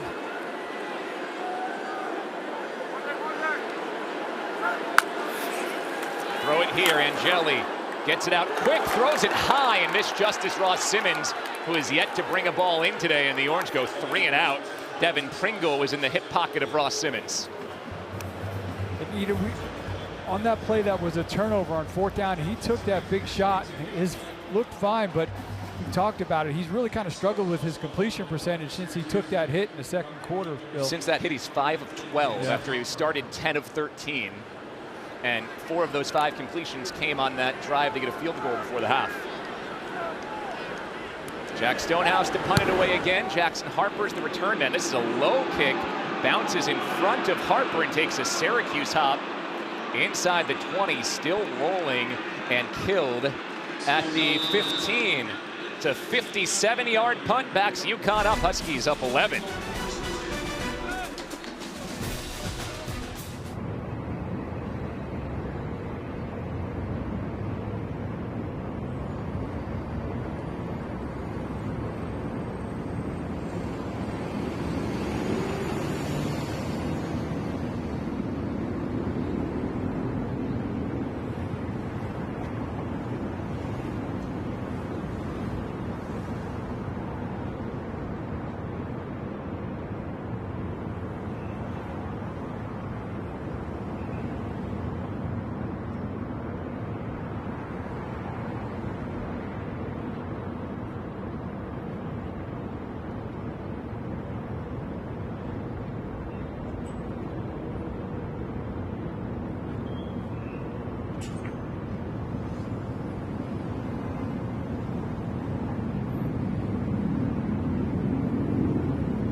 College Football Playoff begins December 19th and concludes with the National Championship January 19th on ESPN.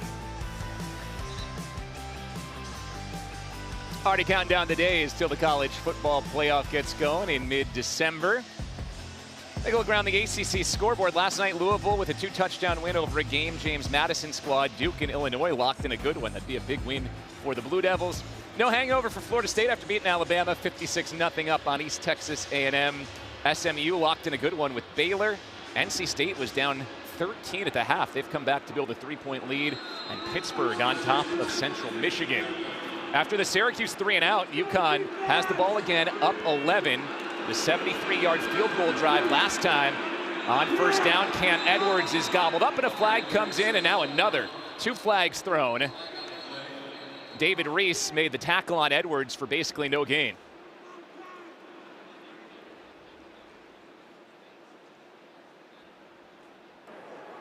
Personal foul, illegal blindside block. Number 13, offense. Half the distance to the goal. Repeat first down. So that's Chris Parker, the wide receiver, who gets tagged for the blindside block. Half the distance to the goal. It'll be about an 8-yard penalty. And number 13 is going to be coming from the left side of the screen.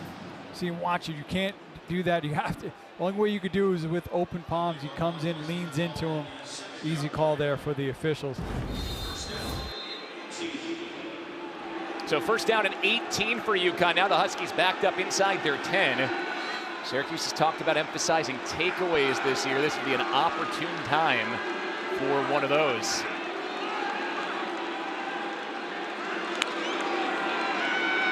Vignano looking over Bell's way. Bell slipped and then bobbled it. Still nearly brought it in as Demetrius Samuel tried to stick with him. Second down and 18. A little bit off target there. Trying to find Bell again. He's a few targets today. Maybe one of the more underrated wide receivers in all of college football. Big numbers a year ago. All things considered, Syracuse has done pretty well on Bell. They've limited him to 6 catches for 38 yards.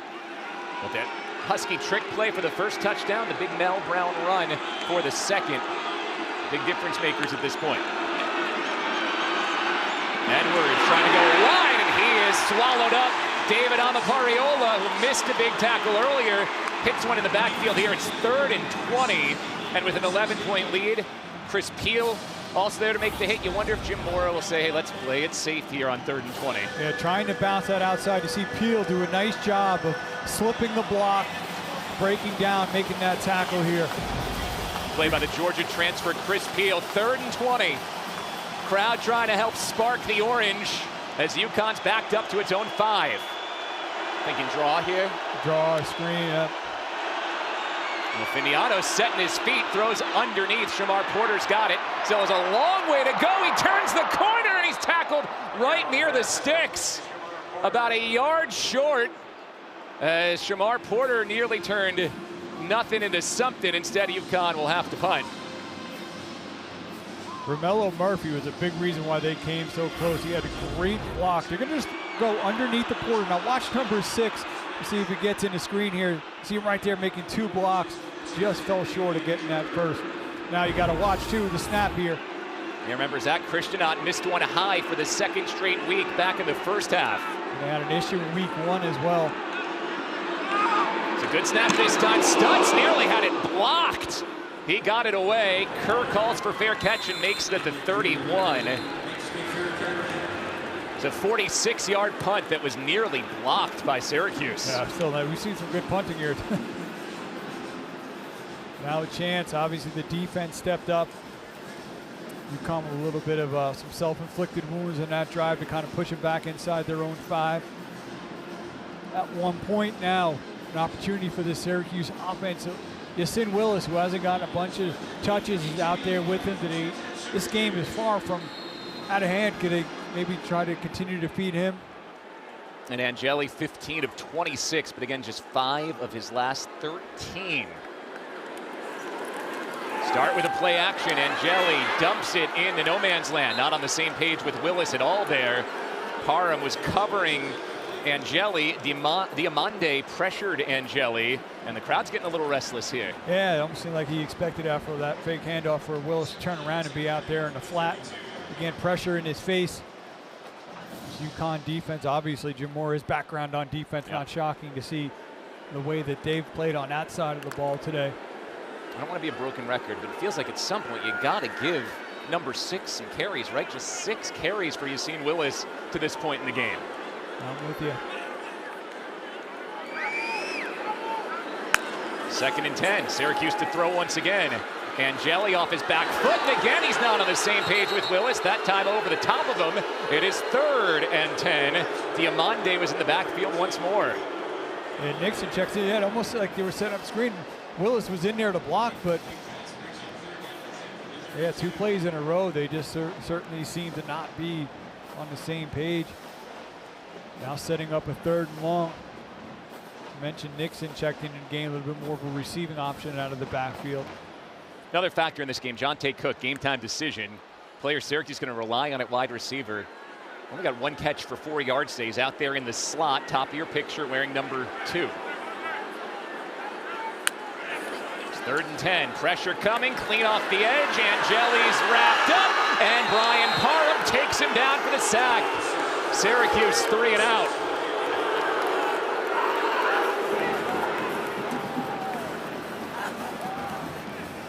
Yeah, nice job, Parham, getting around the edge, and he had to come a little bit wide. And you're going to watch Weatherspoon kind of blocks Angeli's escape route. He comes around, he tries to get near his tackle, allows Parham the opportunity to be able to come back on it and make the play.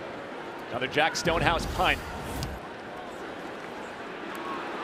When the highlight of your day on the offense side of the ball is what you've done on punt coverage, it's not always a great sign, but the Orange have covered punts incredibly well here.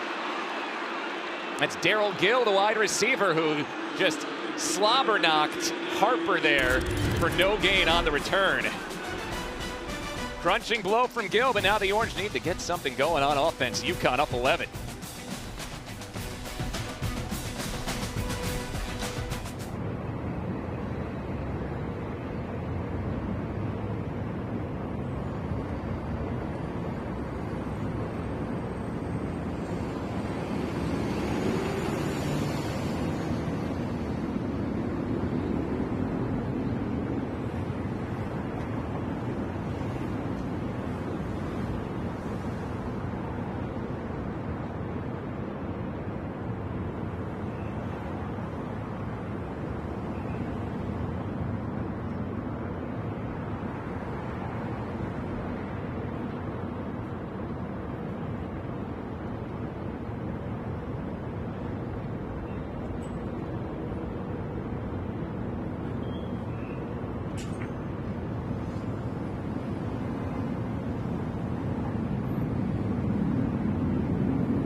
Already starting to look like fall in Syracuse. Leaves starting to change outside Carnegie Library, which in fact is not the library at Syracuse University, now replaced by Bird Library. They teach math in that building these days.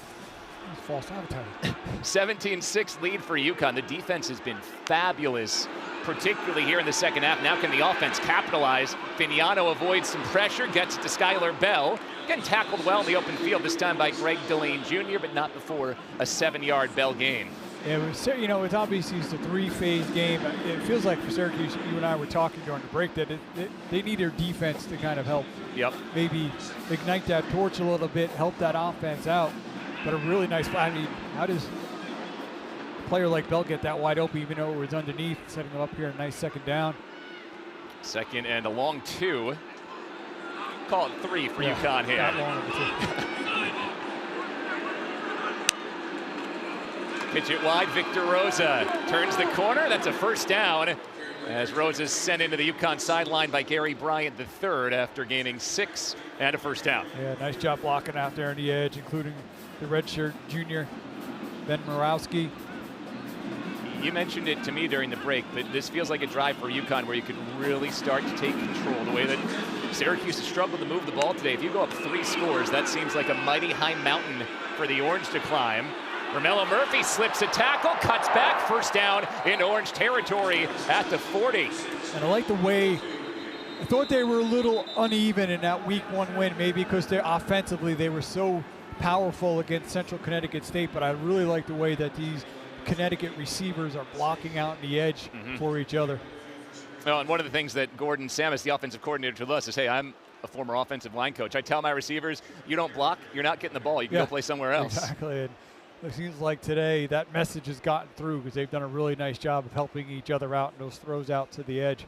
Rashard Perry is the injured Syracuse player, reserve defensive lineman down at midfield. There is Samus. You know, one of the things that Jim Mora told us, he had that stint where he was an analyst for us over at ESPN. So he watched a lot of the great college coaches during that time, tried to learn from them. And one of the things he kind of deduced is that all the great head coaches, they're really CEO types. They don't call the X's and O's, they manage the program. So he said when he got to UConn, he kind of started thinking about himself less as an X's and O's coach and more as the mentor type, emotional leader, guy who's there for his players and has really been hands-off, allowing his coordinators, Samus and Matt Brock, to run their units. Yeah, I mean, running an FBS program is a lot. You got to be able to delegate, and it seems like he's been able to do that. And he's been rewarded really by both of his coordinators today, because on both sides of the ball defensively, we were kind of joking around earlier about how, you know, Matt Brock, the defense coordinator, like he wears every play on his sleeve, and that unit has really played well for him today. And then on offense, doing a nice job as well. Samus calling a good game, good balance. So after Perry's helped off the field, first down for UConn at the Syracuse 40. Cam Edwards in at running back. 9 carries, 27 yards for Edwards today. He's been limited. Here's his 10th touch. And once again, he is stopped up, turns the legs to at least pick up a couple. Derek McDonald, the veteran linebacker, and Anwar Sparrow were there. We've got another injured player down for Syracuse. It's George Rooks, the Boston College transfer, who's slow to get back up.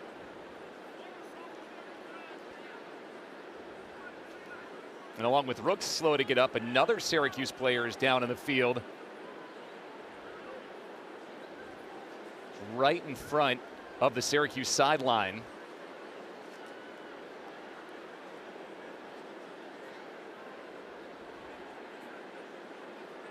And it is the defensive end, Dennis Jaquez.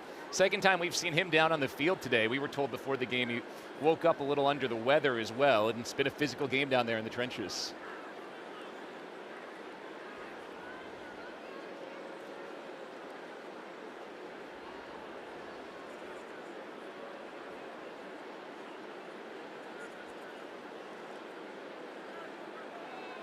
Staff will help get Jaquez a couple of steps off to the sideline. Senior out of Pennsauken, New Jersey. Already was a New Jersey pipeline to Syracuse with Fran Brown and Elijah Robinson, both from Camden, New Jersey. They have absolutely loaded up on New Jersey talent as we watch Jacquez on the right side come on in, and looks like he might have stepped on George Rooks, because remember, Rooks got up slowly, and that led to Jacquez coming up lame as well. And see, as soon as he did that, he started walking a bit gingerly. Yep. Rose in at running back. It's 2nd and 9 for UConn. The Huskies already lead by 11. Looking for a big program-building win here at Syracuse. Vignano over the middle. He slings it to Honig. A flag is down. In the backfield, likely a hold on Connecticut.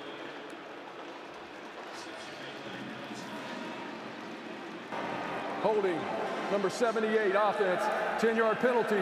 Repeat 2nd down. Right tackle Karsten Cassidy gets caught this time, and will send UConn into a 2nd and 19. Cassidy working at the right tackle right up top. See number 8 trying to get the edge there. That is Reese.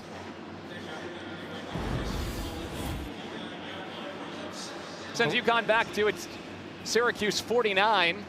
And a big chance here for this Orange defense now to capitalize this and get this UConn offense off the field.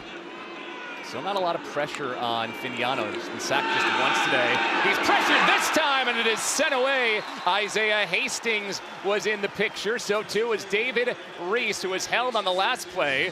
And now you see why, as Reese cut to the inside and bats down Vignano's pass. Yeah, 2 plays in a row that Reese is able to make an impact there. You saw it the last previous play where he drew the holding penalty. He was working off the edge there, working inside. Again, veteran player, 8th year in college football, been around. Previous stop at Cal back in 2023, had a big season, and now this is a chance.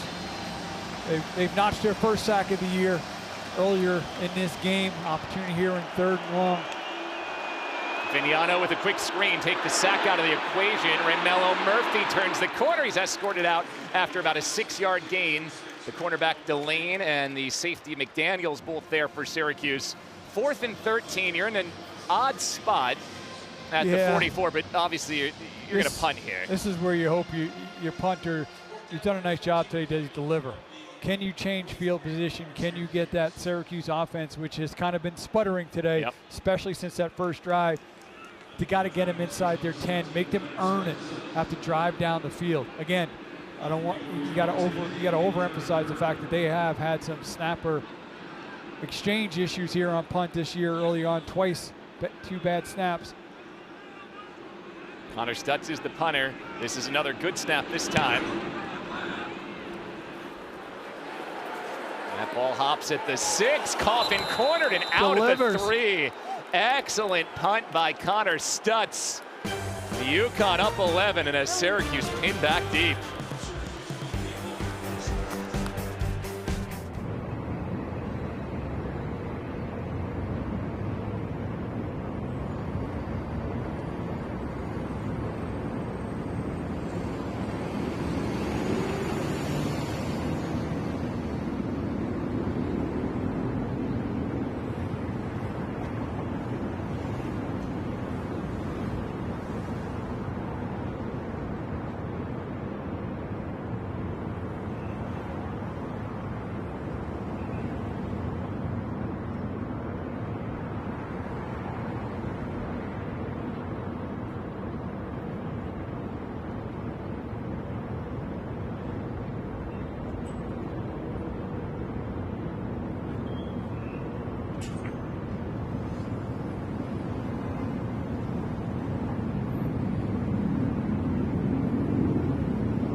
Just 178 yards of offense for Syracuse today. They moved the ball well early, got into the red zone 4 times in the first half, but turned it over on downs twice, 2 field goals.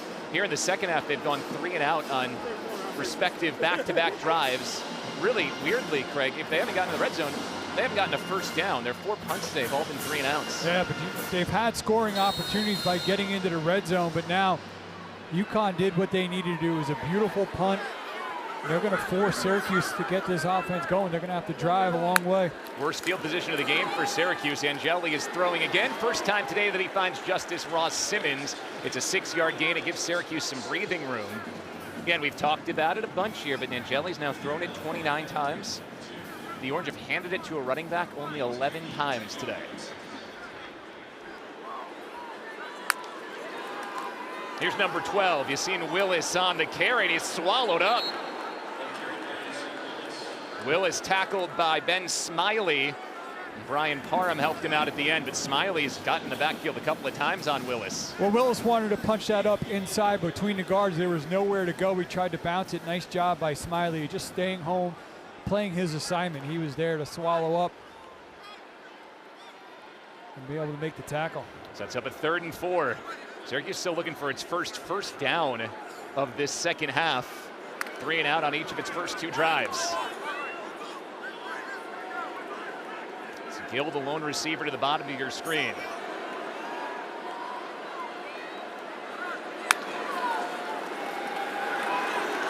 No one open over the middle. Angeli finds Ross Simmons. Had to go to his 4th or 5th option and found him at the end. Good progression, strong throw, and a first down. That's one of the strengths we certainly see from Angeli. Do a nice job picking up pressure to bring 4 and just working through and then finding his receiver over the middle. A nicely thrown ball there. There was some traffic there. Well placed ball. Give it to Nixon. Good hole up the middle. Oh, he delivers the boom on Lee Millette. It's a loud 5-yard run by Will Nixon. You don't think of him as the cruncher in this Syracuse backfield, but he did there. Yeah, no, he came. He was the hammer in that situation. He delivered the shot. 2nd and medium for Syracuse. Angeli's pass tipped at the line and nearly picked. Bounces just in front of Donovan Branch to set up 3rd down. They've been able to kind of get to Angeli and get a piece of him there, getting good pressure, altering a throw again.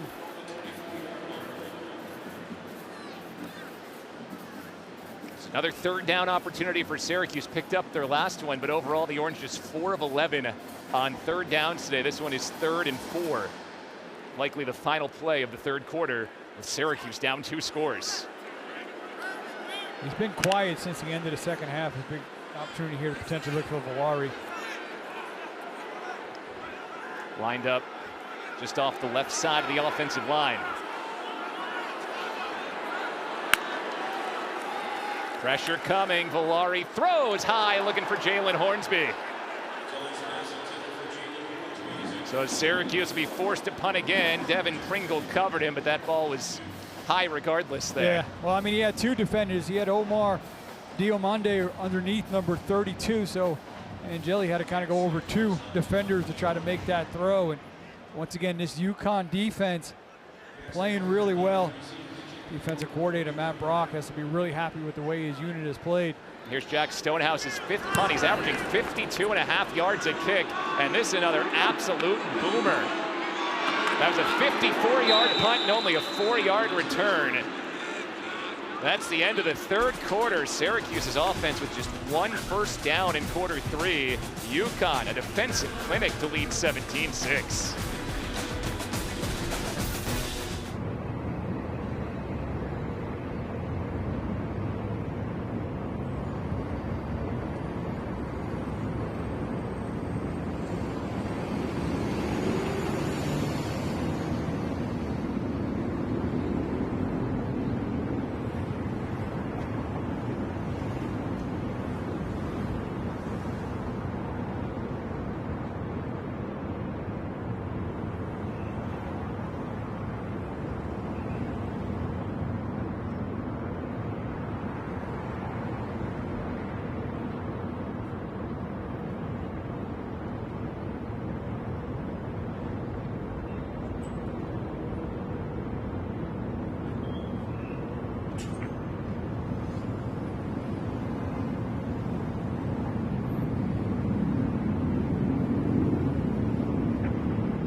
this does have a little feel of good old Northeastern football here. It's been very physical between UConn and Syracuse.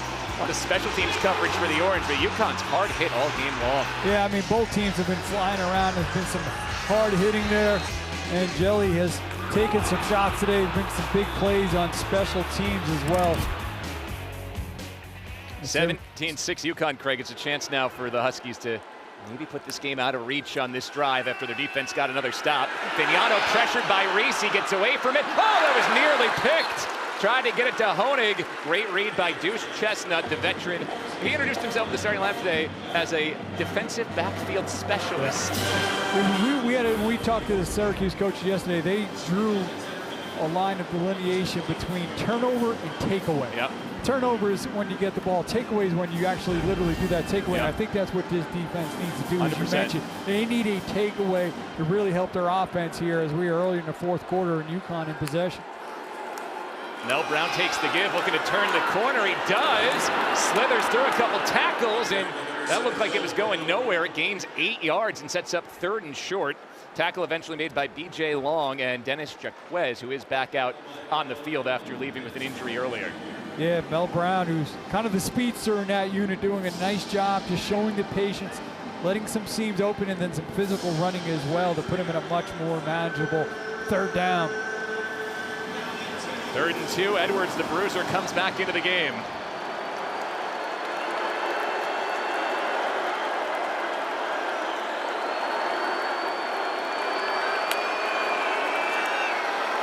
Vignano lets it go deep, looking for Bell. That short hopped him.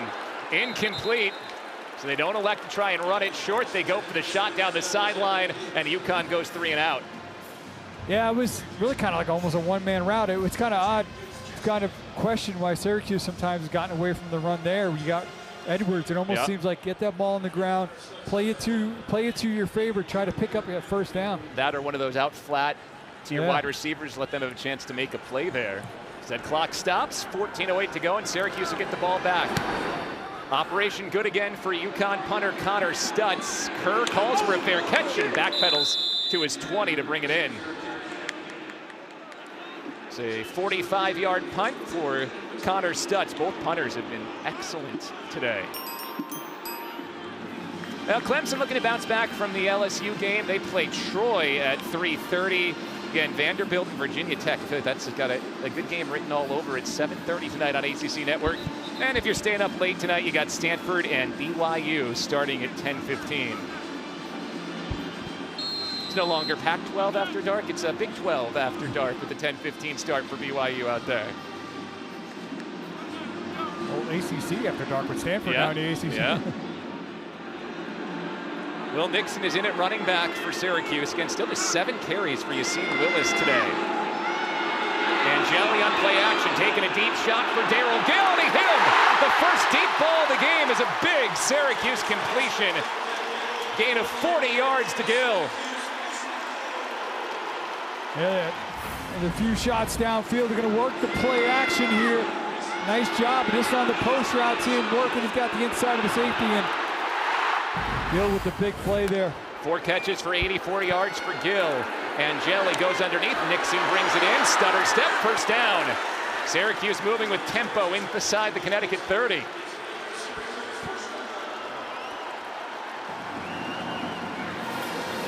Yeah, trying to build off momentum with that big throw downfield. Play action, looking for Gill, batted up and down. Guess who it was once again? Tyrese Mills, who was not the starter before an injury last week to Malachi McLean. He is not going to give that starting job up very easily. He's saying, hey, making the most of the opportunity there. Going up, he just like, you don't even see him. He was hiding behind a blue and orange wall and came popping up. 2nd and 10, Yassine Willis checks in for Syracuse and splits to the outside.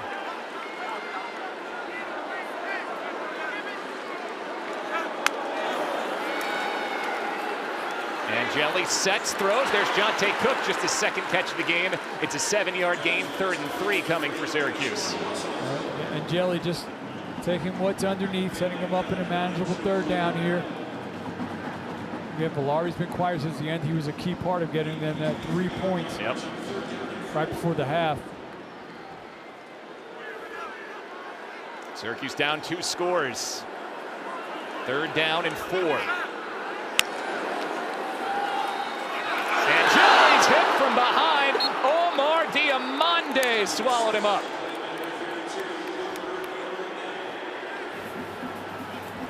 Hey, he was just a free rusher on that one. Looked like they just brought 4 and still able to pop him loose. You know, Andy right there working in the middle. They also brought number 11 and they just turned him loose. And Jelly had no chance there. See him coming right from the left between the left guard and the left tackle. So here's Trip Woody. He's made 2 field goals today from 38 and 32. This would be a new long from 48.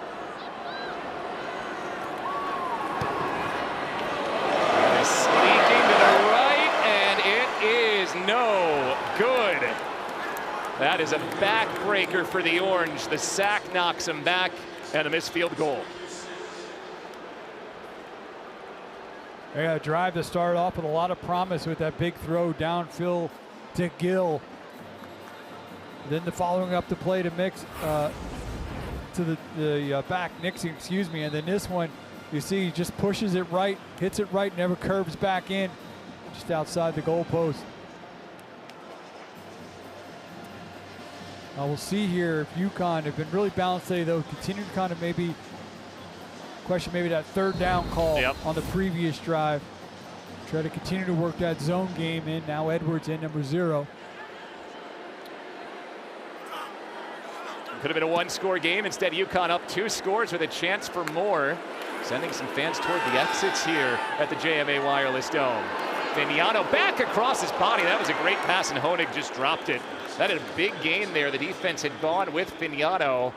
Honig had all kinds of acreage in front of him. We've talked about Honig at one point being a quarterback. He probably wasn't expecting it because they always say don't throw across your body back to the middle. He probably like, hey, you're going to target me. I'm behind him. But you're right. It was a nice throw there by Vignano that almost had potential for a big play. Honig's been on that ESPN Freaks list each of the last couple of years. His measurables, his weight room workout regimen, off the charts. Edwards cuts it back, found a little hole, and falls forward after a gain of 4, 3rd and 6. Kevin Jobity, senior from Buffalo, makes the tackle. Yeah, just a couple of yards there. That was really nice vision. You see that backside crease open up and how Edwards is able to hit it. They're going to bring in the speedster now, 15, Terrence Lewis. Yeah, if you're talking about the Syracuse defense, they've actually entered the bell in this second half. They've gotten the stops, they've gotten off the field. Fran Brown going to ask his defense to do it again here on 3rd and 6. You mentioned that burner, Terrence Smith. He'll motion out of the backfield and come right on back. Vignano quick out, and is broken up. Tank Wilson got his big meaty paw on it, and it's 4th down.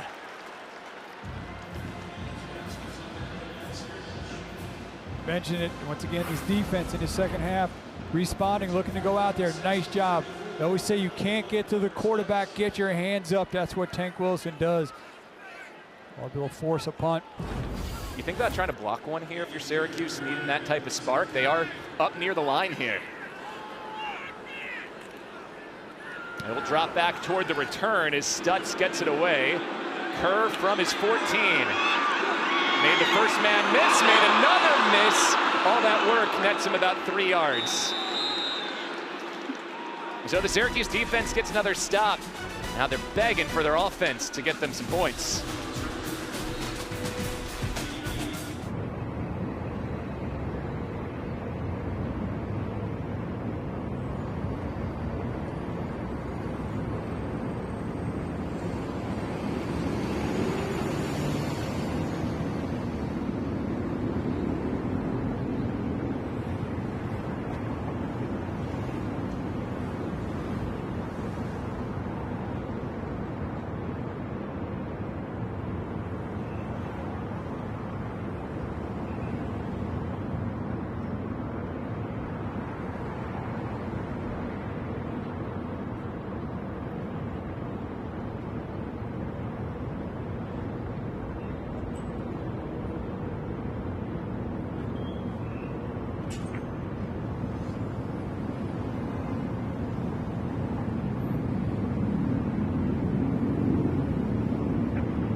32 teams, 16 matches, 2 conferences collide. The ACC-SEC Showdown begins Tuesday. 17-6, UConn over Syracuse. 10:45 to go in the fourth quarter. It's the third straight time where Syracuse's defense gotten UConn off the field without points. Last 2 drives, the offense unable to deliver.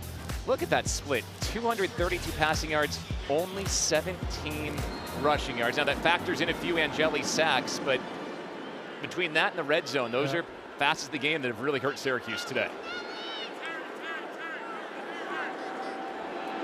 Steve Angeli, 20 for 32 for 232 yards. He's going to run here along the sideline. He throws last second and gets it forward, complete for a first down. He was just along the line of scrimmage here. That is a clean pass to Tyshawn Russell for a big gain. Yeah, nice job by Angeli getting out but keeping the eyes downfield. Angeli will move the pocket this time. Airs it toward the sideline, intercepted. Damon Brinson on the underthrow, pulls it back in, and the UConn defense makes another play. Nice job by the safety, Brinson. He's underneath Angeli, tries to get it over him. Brinson just keeps dropping. We talked about Syracuse needing to make a big play defensively. It's here, it's UConn. He's gonna roll out. He's got his receiver, watch number 3. He just keeps drifting, squares up. He's able to make that play. He was looking for Tyshawn Russell. He thinks he can get it over him, and just Brinson doing the nice job of just giving ground, squaring up, going up, making that play. Was it an underthrow, or do you think he just missed Brinson there? I think he kind of misjudged where Brinson was in the ground that he could make up. I think he felt he had a window there. It was just well played by the senior safety, number 3.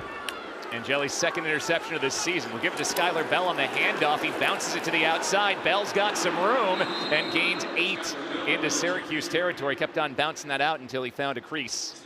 Yeah, it was just, I don't know if this is good grammar, kind of patiented his way into like an 8-yard run. I like creating words here. You add an ED on, we're good.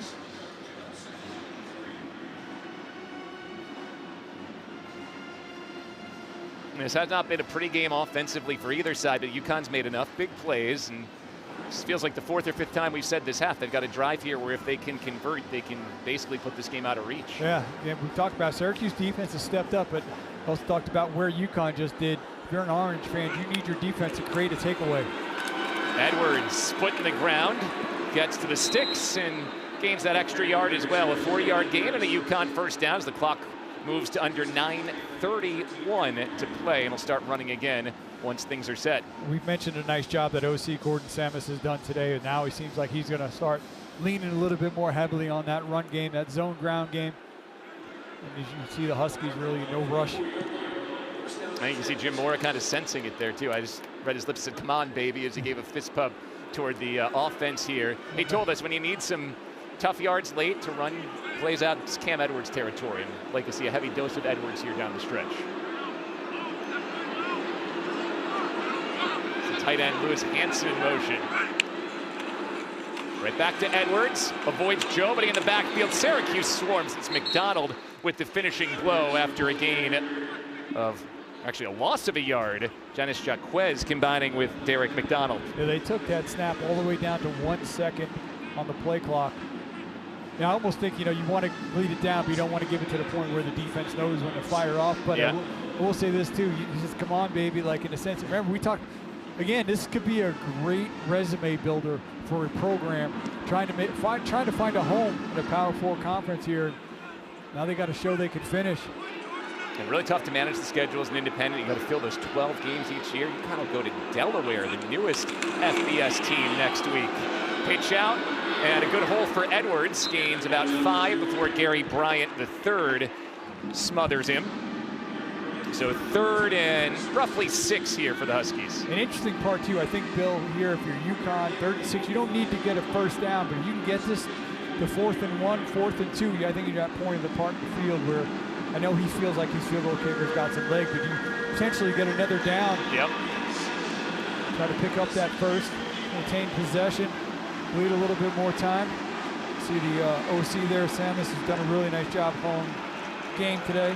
UConn's only 3 for 12 on third down. That's been a weak spot today. Have not picked up a third down conversion in the second half. Vignano throwing for it, hit as he throws, looking for Bell, and that's a heck of a job by the 17-year-old quarterback Samuel to go step for step with him. And again, Syracuse's defense holds up. Samuel, big play, freshman out there on an island working against an excellent wide receiver. Working at the bottom, one-on-one, turns, runs with him. The concentration, the focus, comes back, uses that arm length, plays the ball. ESPN 300 prospect that at one point committed to Florida. Syracuse able to get him back in the mix. Here's Connor Stutz, who's already coughed cornered one down at the 3. Kerr calls for the fair catch here and brings it in front of a screaming Victor Rosa at the 11. It's a long field for the Orange again. 7:15 to go, and they need 2 scores.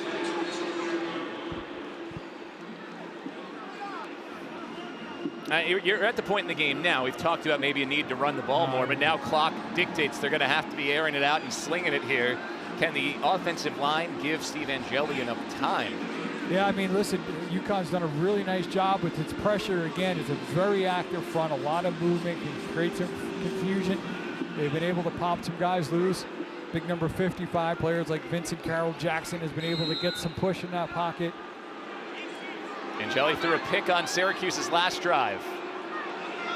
Hey, UConn overload the right side of that line. Syracuse will run it the opposite way as seen. Willis gets out toward the 17. It's a 7-yard gain as the clock will keep on winding. We've seen UConn stack sides of the offensive line at different times today, and that time Syracuse ran against it. Yeah, it was smart. There was nobody to the right side. Go right back to Willis again, and he powers across the 20 for a first down.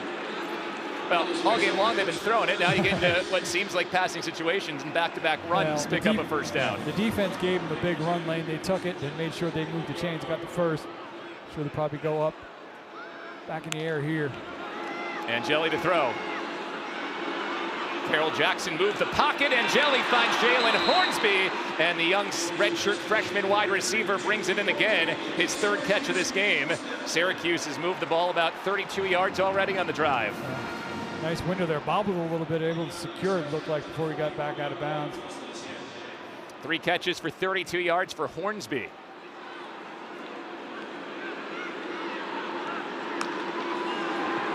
Low snap, Angeli handled it, tried to get it to Willis, and you seen Willis didn't bring it in.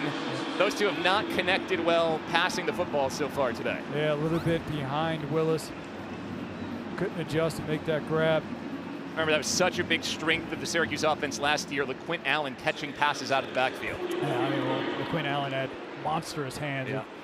One of the biggest hands probably in all of college football. Will Nixon's back in at running back, split out wide. 2nd down. Angeli comes underneath to Tyshawn Russell. Couldn't shake Diamande. He'll gain just 6 and set up 3rd down. Once again, though, we see some good just open field tackling from UConn. Stephen Wright, defensive lineman, number 92, is down.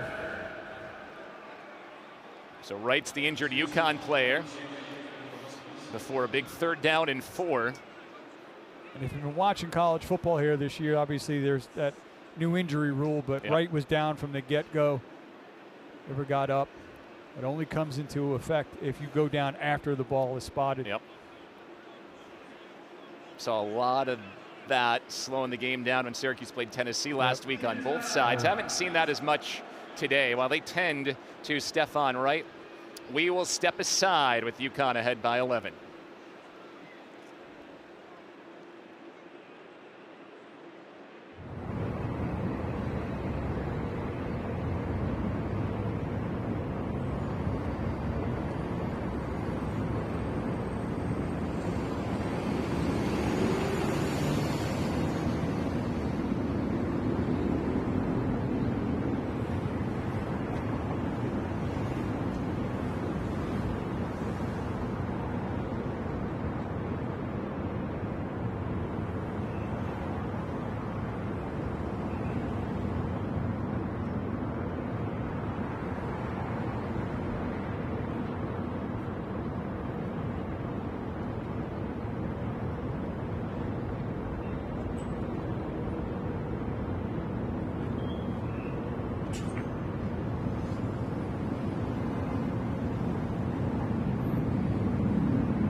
It's been a real long day for Fran Brown and his Orange offense. Still just 6 points on the board. 3rd and 4 coming for Syracuse at the Orange 47. Obviously a must-score drive to get it down to a 1-score game. So already likely in 4-down territory here. So 2 plays to pick up these 4 yards. Yeah, especially where you're at in the field. Pressure coming. Angeli throws for Ross Simmons, back shoulder, and it's incomplete. We'll bring up 4th and 4. Tyrese Mills was there covering Ross Simmons. Mills today has 6 tackles, 3 pass breakups, a hurry, and a forced fumble. Yeah, he has been outstanding today. Almost feels like if you're not sure who to say made the play on defense, just go ahead and say his name. Penn State transfer in his 2nd year at Connecticut. Stepped into the starting role today. Big 4th down. Could be the game, 4th and 4. UConn bringing the house. Syracuse holds up. Angeli hits Ross Simmons in stride. And Justice Ross Simmons with the house call. Touchdown, Orange.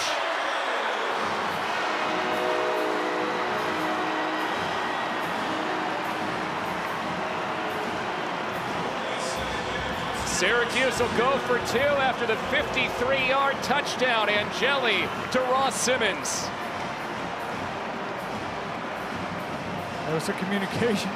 Chadwick was there, kind of just stopped. I don't know if he expected the ball or he thought he was going to be underthrown, and allowed Ross Simmons to be able to break free and give this offense the big play that they needed. Syracuse can make it a 3-point game if it hits on the 2-point conversion. Orange were 0 for 2 on 2-point tries against Tennessee. UConn blitzes again underneath Ross Simmons. Pitches to Nixon and he's taken down. Wow, Tyrese Mills again as he snuffed that one out. Yeah, so they were working that yesterday in practice and had that kind of in the back of my head and they executed, but Tyrese Mills just doing a great job.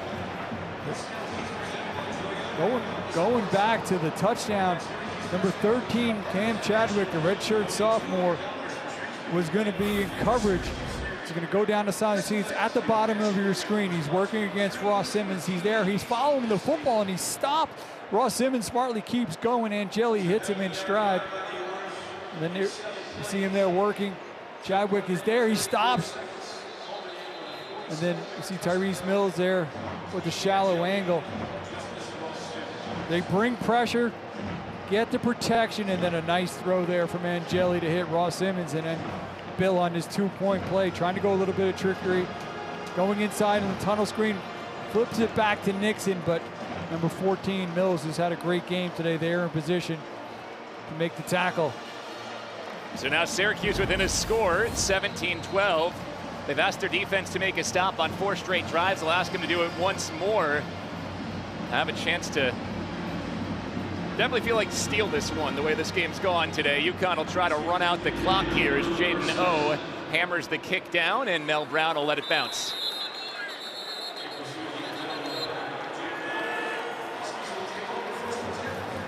Well, Jim Mora told us when we talked to him, this is the time of game where you lean on your running game, you lean on Cam Edwards. Syracuse done a nice job on Edwards today. He has just 46 yards on 15 carries. Yeah, I mean, obviously Syracuse knows too you're going to be running. You got to mix it up a little bit. You see to continue. Obviously Edwards really strong within that zone scheme of theirs. The fans who remain making a lot of noise, and it echoes in this building. Big shifts for UConn. Edwards behind Fignano. Edwards first down run, big seam. Edwards almost breaks it. Chestnut wrestles him down at the 50.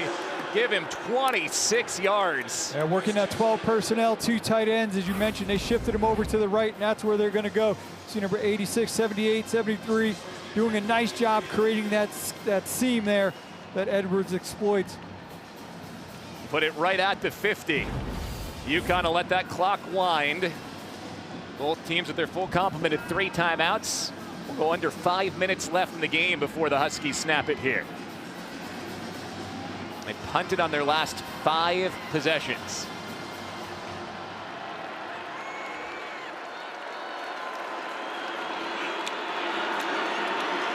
It's Edwards again. He goes to the left this time and surges ahead.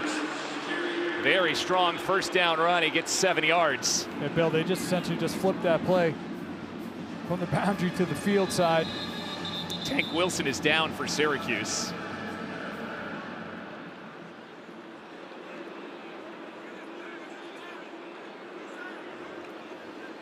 Edwards, again, been bottled up for the most part today, but in a big moment here, 2 great runs to start. Yeah, they're doing a really nice job leading on the strength, and that's the whole thing with that outside zone, just pushing things, trying to create a seam, and Edwards has such good vision.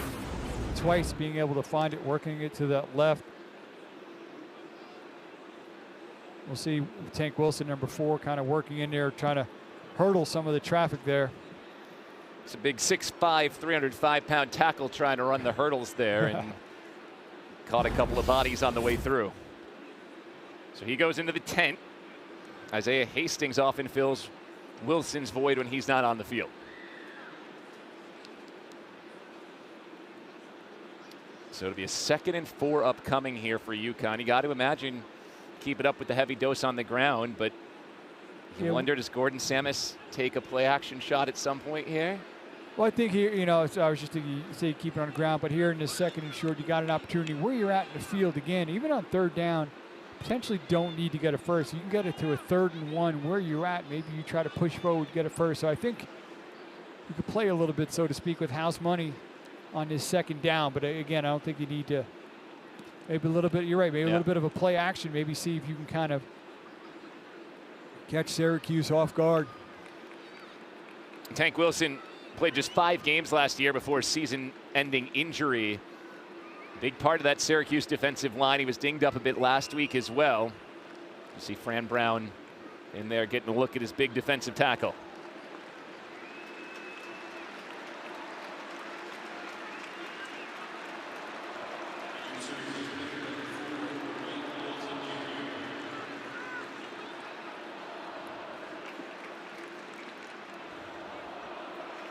Now, if you're joining us late here, Syracuse stopped on 4th down inside the red zone twice early in the game. UConn scored the opening touchdown on a trick play. Wide receiver John Nader with a pass to tight end Alex Honig. They got a big Mel Brown 45-yard touchdown run, led 14-6 at the half. Syracuse just scored on a 53-yard Justice Ross Simmons touchdown. Missed on the 2-point conversion. 5-point game, 4:30 to go. Clock running, 2nd and 4 UConn. Yeah, with that injury timeout, UConn had a little bit of time to think. Like I said, it's an interesting 2nd down. There's quite a few ways that the Huskies can go with this. You can get greedy here, but you just stick with what you're doing. That's the decision for Gordon Samus, the offensive coordinator, with Edwards behind Finiano.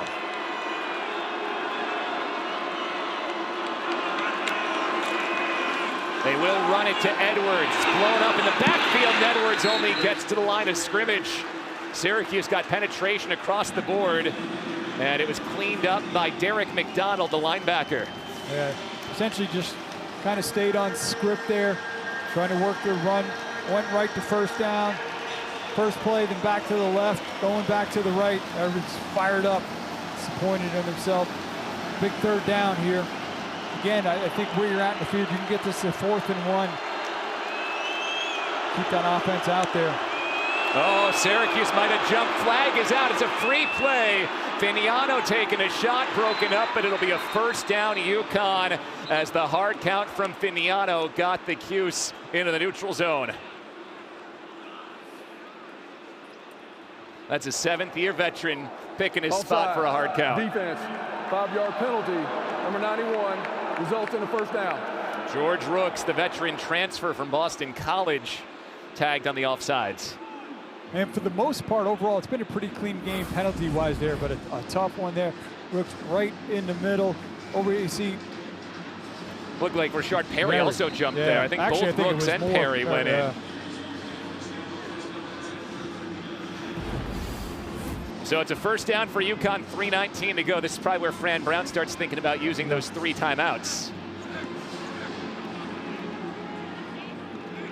Edwards stays in at running back.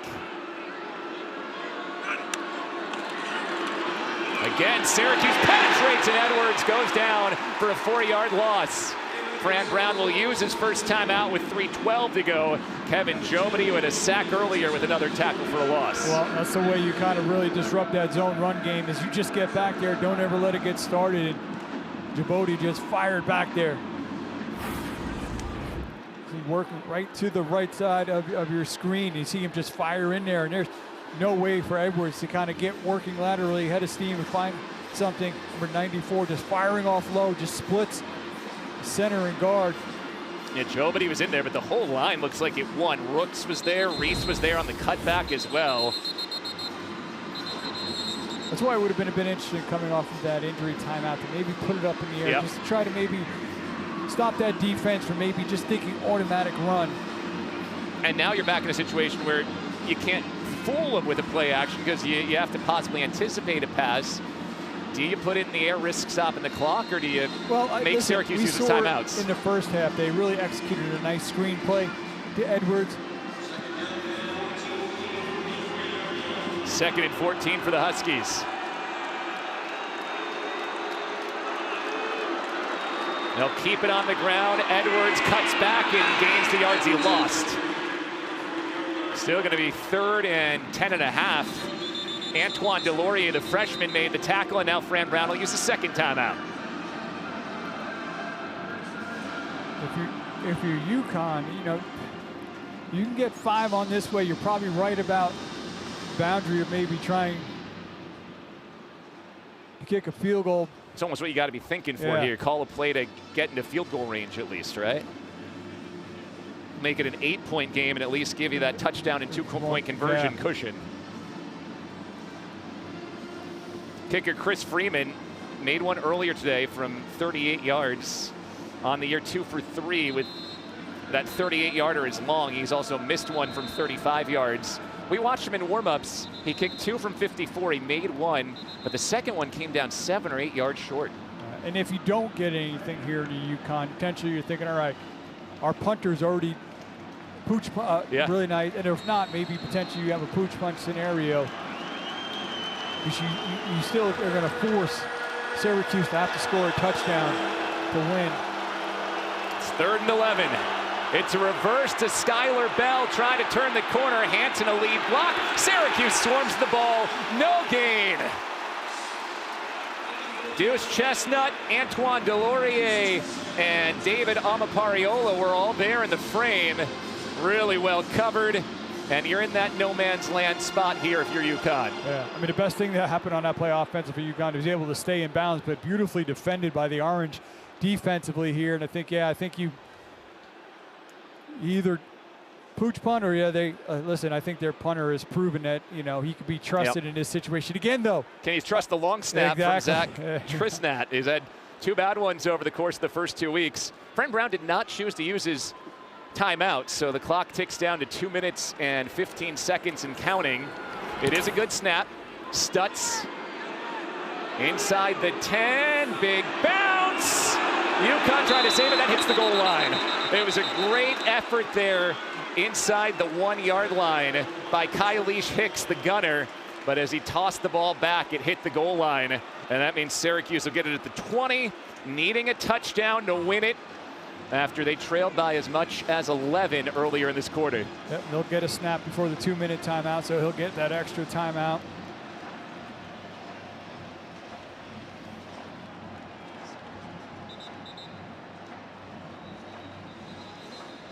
Again, Bill, you got to go back to 2021, the last time that Fran Brown was a part of a coaching staff that lost 2 games in a row. It has not been a pretty day overall, but his offense is in a position where it wants to be in control. Steve Angeli is 24 for 43. He's thrown for 333 yards and a touchdown. Syracuse has 1 timeout plus the 2-minute timeout and 2:06 remaining. Angeli starts the drive under pressure, dumps it underneath, and gets Nixon with the 2-minute timeout behind him. He'll take that 7-yard gain in the middle of the field and set up 3rd and 3. Well, it has been ugly for the most part here, but Syracuse has the ball with a chance to go down the field and win the game. We've hit the 2-minute timeout.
There's offensive coordinator Jeff Nixon. His unit needs to go 73 yards in the next minute 59. Syracuse has one timeout to work with, trailing by 5.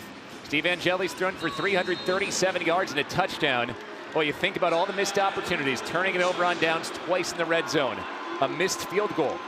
You could erase all of that if you can just put this drive together if you're Angeli in the orange. Second and short, Angeli to the sideline. Jonte Cook picks up the first down, and he's out to the 38. An 11-yard gain. Brian Parham makes the tackle, and the orange will move in the hurry up. And we're seeing the better accuracy from Angeli that was kind of missing there late second quarter, that most of the third quarter. 1:45 to go. Angeli is crushed as he throws. Brian Parham, the redshirt senior Washington transfer, hammered Angeli there. Yeah, again, UConn does a good job of disguise. And number 6, you're going to see he's going to come from depth on a little bit of a delay, gets that free run. That's another big shot that Angeli has taken. Tough kid. He stands in there. He took some big hits against Tennessee last week as well.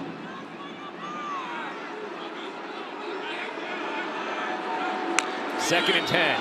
Just a 4-man rush this time. Angeli finds Valari. Big gainer inside the UConn 40 to the 35. It's a gain of 26.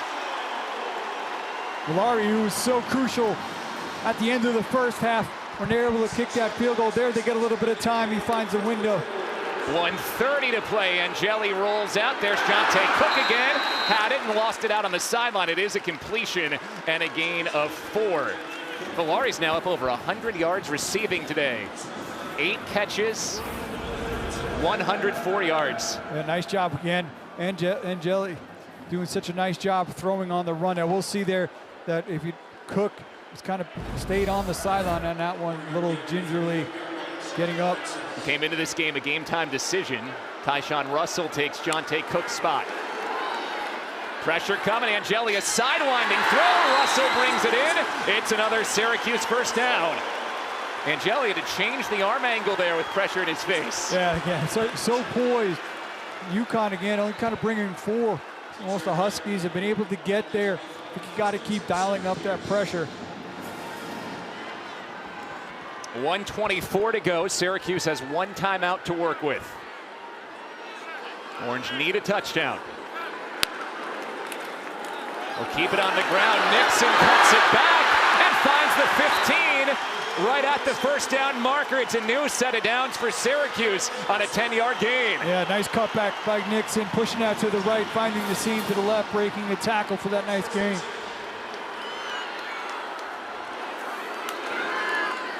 Play action, Angeli to the outside. Ross Simmons the catch, and he shakes off Chadwick out at the 6. 2nd and 1, 1:03 to go. Do you start to think about clock management the other way now if you're Syracuse here? I think you worry about getting it across the end zone, which has not been easy today. I do bring Yassine Willis in here. Obviously now you have the full playbook that you can work with 1:03 to go in that timeout. Yeah. He's got you tight end, working to his left. Willis surging over the 5, 1st and goal. Syracuse down at the 3.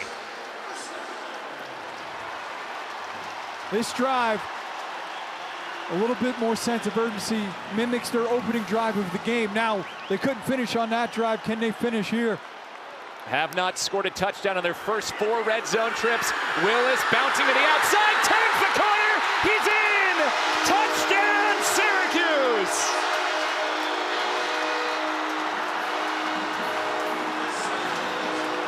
Yassine Willis puts the Orange ahead with 48 seconds to go. And now you need to go for 2 to try to build the 3-point lead.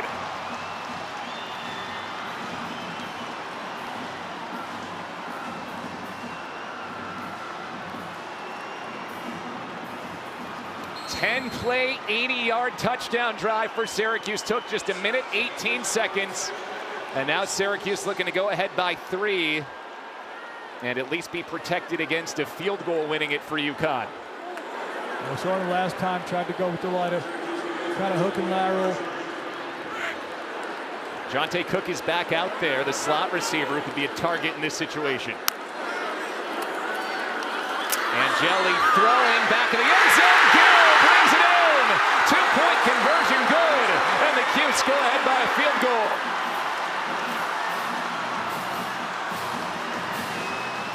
Well, it was ugly all game long. It's one thing about Fran Brown's Syracuse teams. They never quit.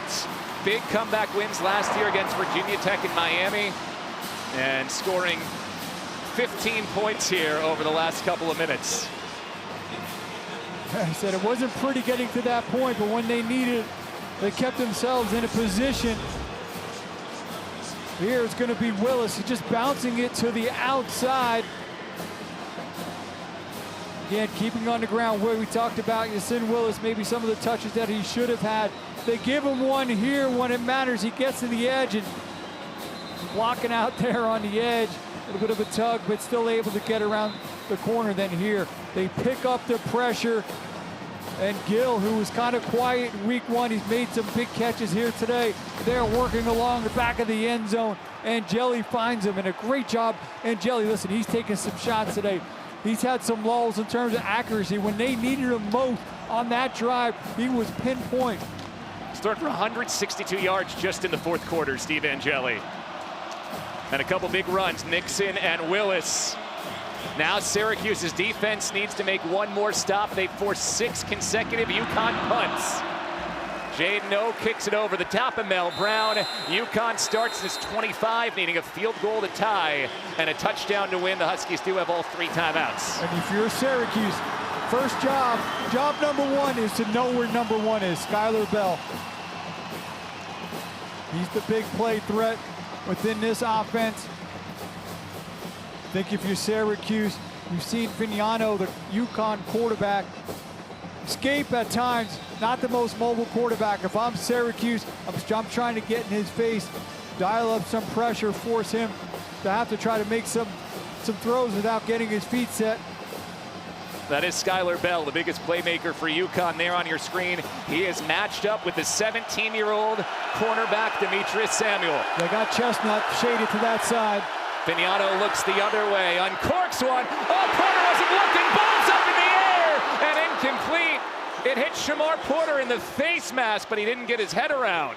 And Brahim Long, number 0 there for a big chance to seal that game. He got it. He had his receiver, just, as you mentioned, either off his shoulder pass or his face mask, and Law just outside of his fingertips. Big chance for Syracuse for a turnover there. 2nd and 10.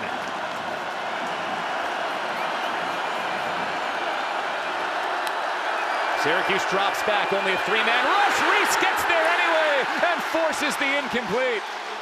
David Reese off the end gets to Joe Vignano. Yeah, Reese, the veteran, 8th-year player coming off the edge, just winning with speed to be able to bring the pressure there. So I mentioned, you can get after Vignano. 3rd and 10.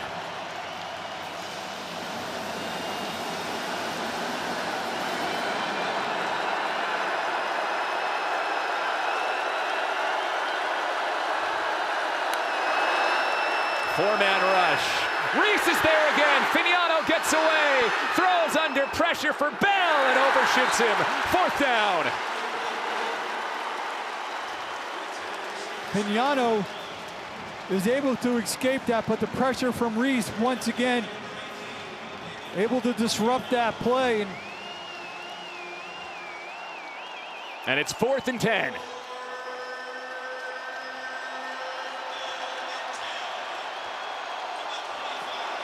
They disperse, and they've got all their complement of timeouts to work with. They got to get this first. 3-man rush. Vignano down the seam for Bell. He brings it in. Skylar Bell, a one-handed catch under pressure, keeps UConn alive. That's, again, I said I think he's one of the more underrated wide receivers in all of college football.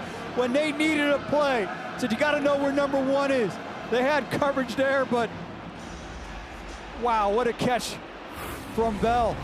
They only bring 3, so Vignano's got time. You see Bell right over the middle of your screen, break in, and just goes up in between two defenders. That's a really nice ball, too, as well, from the sixth-year player, Joe Fignano. Watch him go up to concentration with a left hand. There's a defender right there. He's still able to find a handle trapping against his body. What a catch. I mean, it's not just a one-handed catch. It's a one-handed bobbling catch with Deuce Chestnut getting his hand up there as well. On 4th down and 10, UConn with life into Syracuse territory. 2 timeouts now remain for the Huskies, 23 seconds. We saw the kicker, Chris Freeman, make one from 54, which means you need to get to the 37. That's about another 11 yards for UConn.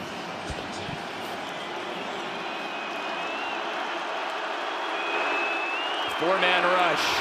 Fignano over the middle. Oh, nearly intercepted. Coverage by Long. Deuce Chestnut had a shot at it as that ball was intended for Ty Jaukio Bowman. Yeah, Long there with the coverage as well, a little bit behind. There's the grad student kicker, Freeman. He's made 3 over 50 in his career. As Long, 53. They've got 2 timeouts, plenty of time to work their way in the field goal position. Fignano, a quick hitter on the money to Skylar Bell. He's wrestled down there by Samuel. A gain of 9 and a UConn timeout. How about the 17-year-old Samuel continually being matched up here with Bell in crunch time? Yeah, shows the confidence that they have in him. Big time recruit for them at one point. Committed to Florida, able to bring them across the finish line. And even you saw it last week, there were highs and lows, but one thing about Samuel is he has shown that short-term cornerback memory where line up, it's a new play. 11 seconds, now 12 seconds to go as they've added a tick on here after the timeout. UConn's had the ball to 39, so right now it'd be a 56-yard field goal. That would be a 3-yard career long for Freeman. So at minimum, you're hoping to maybe gain 5 to 7 yards here, make it a bit more manageable for the grad student kicker. Well, you still get, you still pick up that first. And the whole reason UConn is here, Craig, is because of this unbelievable grab by Bell. Yeah, again, I mean, it was a beautiful throw in between 2 defenders by Fignano, and then Bell just helped his quarterback out by going up and making a beautiful catch.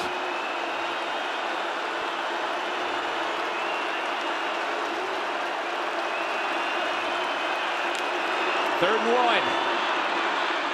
Fignano for Bell. He pulls it in. He shakes the first tackle, but Samuel gets him down by the bootstraps at the 23. Timeout called by Mora. 6 seconds to go. UConn uses its final timeout and will likely need to kick it here, and they will send the kicking team out with 6 seconds to go. I mean, listen, that was they got the yardage there, but that was a nice tackle, not allowing Bell to get out of bounds. So you're looking at a 40-yarder here, ball on the 23. In fact, the holder, Connor Stutz, who's also the UConn punter, has his knee down at the 41. It would be a season long for Chris Freeman, who was good from 38 earlier today.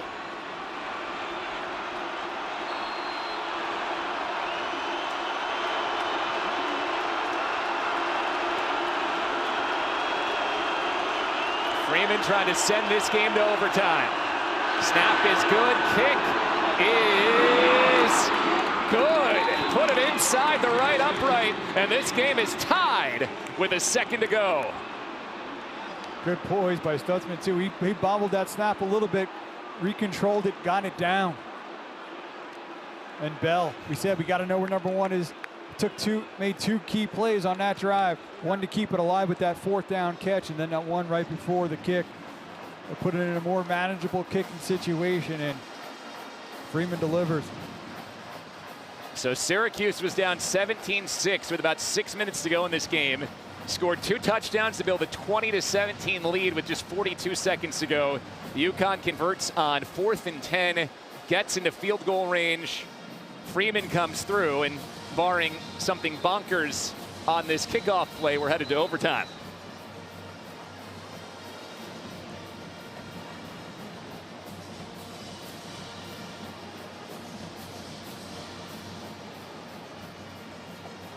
Well, as you mentioned, Malachi James, one of the fastest players out there. He hasn't had very many opportunities all season to touch it.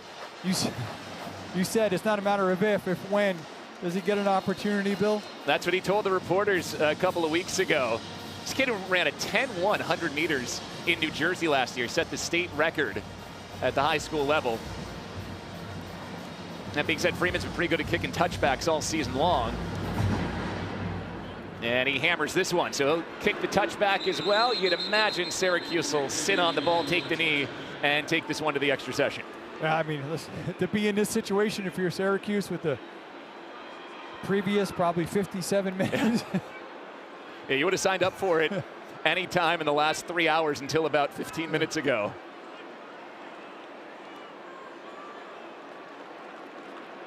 Now, it'll be interesting to go to overtime because, yes, Syracuse scored in the red zone on its last trip, but remember, red zone issues were the reason Syracuse was where they were throughout the first 55 minutes of this game. You get to overtime starting at 25, you're basically in a battle of red zone offense and defense here. Yeah, prior to that, it was 2 field goals and 2 turnovers on down in red zone trips. Syracuse will kneel it here in the victory formation, and we are on our way to the extra session in this northeastern rivalry between the Huskies and the Orange. Syracuse and UConn headed to overtime. It's been a fun one here at the JMA Wireless Dome.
Headed to overtime, UConn and Syracuse tied at 20. I mean, for a long ways, it didn't look like we were headed in this direction. Syracuse's offense had really struggled, but they go 73 yards for a second consecutive touchdown drive to take a late lead. Yeah, despite some struggles, they got themselves in a situation towards the end of the game to be in control there. Yasin Willis bounces it, punches it in there on the 2-point conversion. He hits Gill along the back of the end zone, but then UConn, about a minute, would respond. This was a 4th and 10. He finds his stud receiver.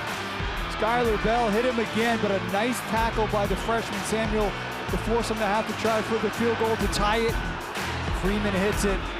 Now we are in overtime. So after some rolls at point, a lot of points in this game, a lot of action down this stretch that has led us into OT. Yep. And here's where overtime rules stand now. So first overtime, you don't need to go for 2. Each team gets 1 timeout during the first overtime. Second overtime, again, you each get 1 timeout. you must go for 2. If we go to a third overtime, it is dueling 2-point conversion attempts the rest of the way until we finish, and only 1 timeout for the entirety of those 2-point conversion periods. The team that wins the toss will have the choice of offense, defense, or end of the field to play, and you're going to call the toss. What's your Tails. He's called tails. It's tails. You've won the toss. You're going to play defense. Which end of the field do you want to play on? Okay. Be 1st and 10. Syracuse going this direction. So UConn wins the toss. They get the benefit of playing defense first. Syracuse elects to go toward its band and student section here. I thought it was interesting that the other team's center and one team's quarterback were the 2 guys out there. And that center, Wes Ho, remember he started his career here at Syracuse too. All right, so you see it here. We just talked about it a bit. The overtime rules. And you get to the third overtime, it's just alternating 2-point conversion. Syracuse had plenty of practice with that today as they went for 2 on each of their last 2 touchdown attempts. Do you think maybe they regret maybe that hook and lateral didn't work, but pulled that out of the bag really quick? Yeah. So the Syracuse offense takes the field first. You know, the one thing to think about, they did score in the red zone on their last drive there to go up 20-17, but before that, 4 trips to the red zone, 2 turnover on downs. And then he had the 2 field goals. It basically is a red zone battle once you get to overtime. Syracuse starts overtime with a run.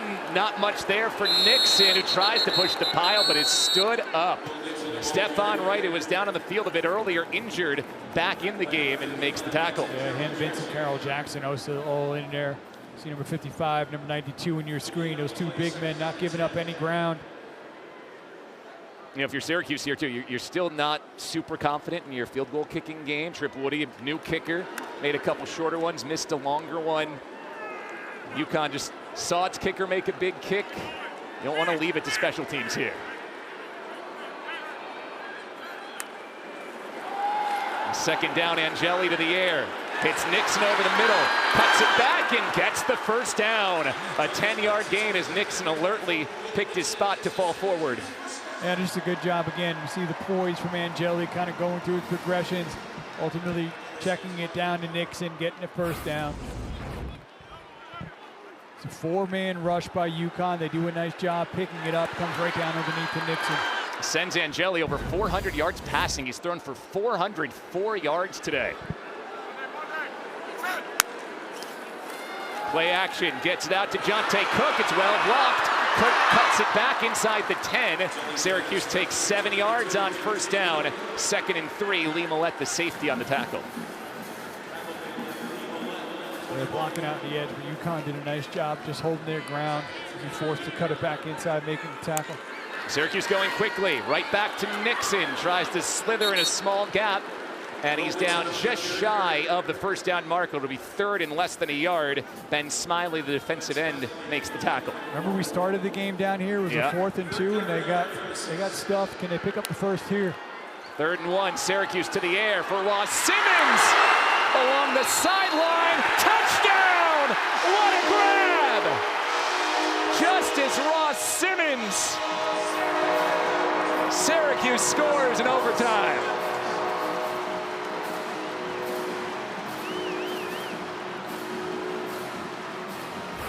It was that Ross Simmons-Cam Chadwick matchup that kind of ignited their opportunity to come back. Here, a beautiful throw and great hand strength there from Ross Simmons. It was good coverage there from Cam Chadwick, but a beautifully placed ball. An outstanding, strong hands there by the receiver. He gets it right over the pylon. 2nd touchdown today for Justice Ross Simmons, who was slowed in his first year at Syracuse with hamstring issues. Healthy this year. He had 50 receiving yards last week. Now up to 83 yards and 2 touchdowns this week. Trip Woody's point after can make it a 7-point game.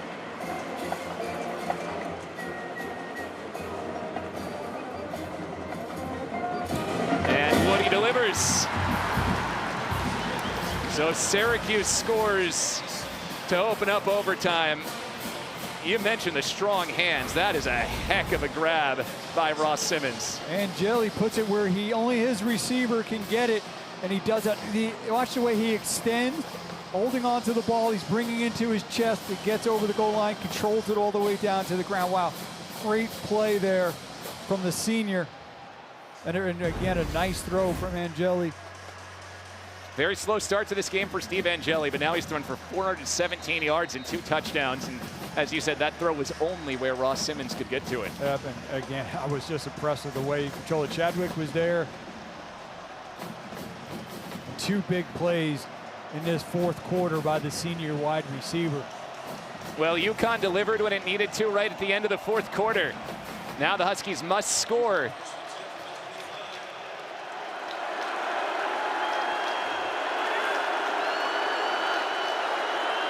It's Hansen into the backfield.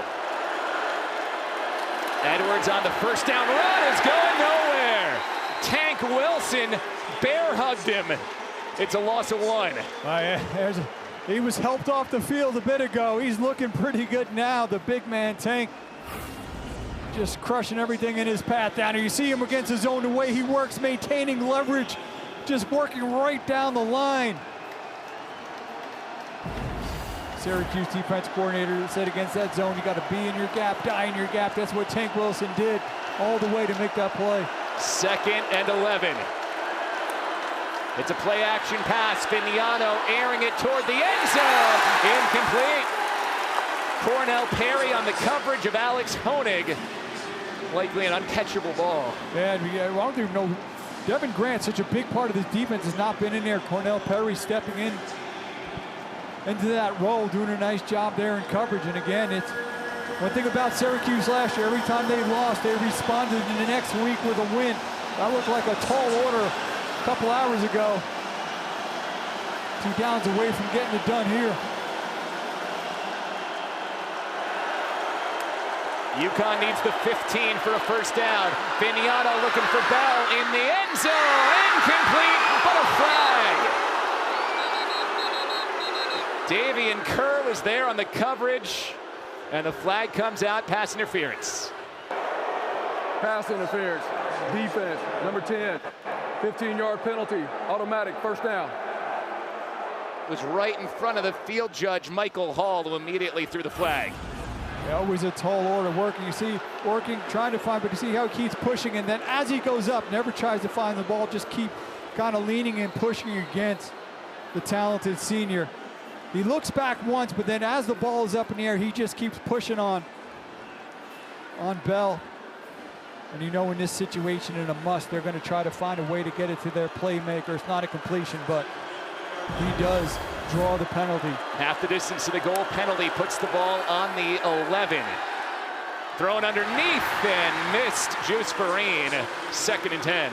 Yeah, tried to use a little misdirection there. There was quite a bit of orange there. Luckily that just fell to the ground. Vignano's up to 23 for 39 for 252 yards. Some big hits to Bell here late in this game. Bell now has 10 catches for 98 yards. He's alone up top against Chris Peel one-on-one.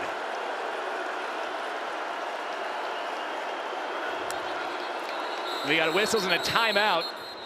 Fran Brown went sprinting down the Syracuse sideline, so the Orange takes its first overtime timeout here. 30-second timeout.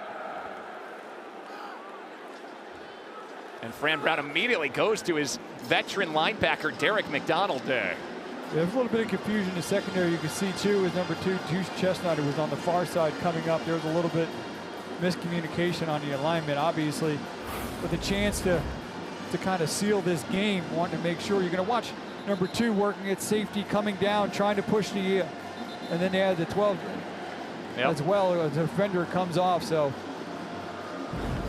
I think that timeout saved the penalty. I don't think they'd gotten the 12th man off the field.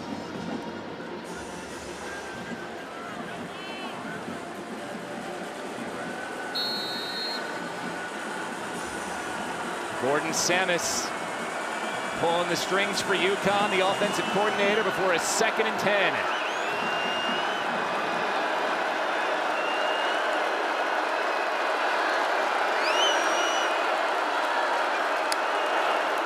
Bell comes into the backfield. He's open coming out of the backfield and dips out of bounds a yard short of the first down. 9-yard gain for Skylar Bell, who's up over 100 receiving yards. Being creative ways to get their playmaker the football. They could also pick up at first without scoring. You get a first down at the 2-yard line. Play action. Vignano's pass is broken up.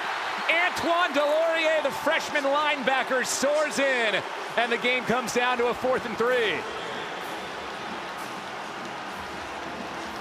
Yeah, tried to pull it there. Delorier, again, a freshman stepping in, got the call pretty late before game time, finding out a week ago he would start against Tennessee.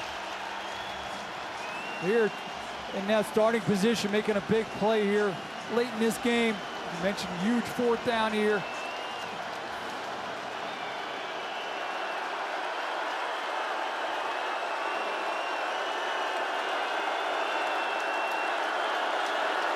UConn needs the 2-yard line to extend the game. Vignano to the end zone, incomplete. Syracuse wins. It's Delorier again with the breakup.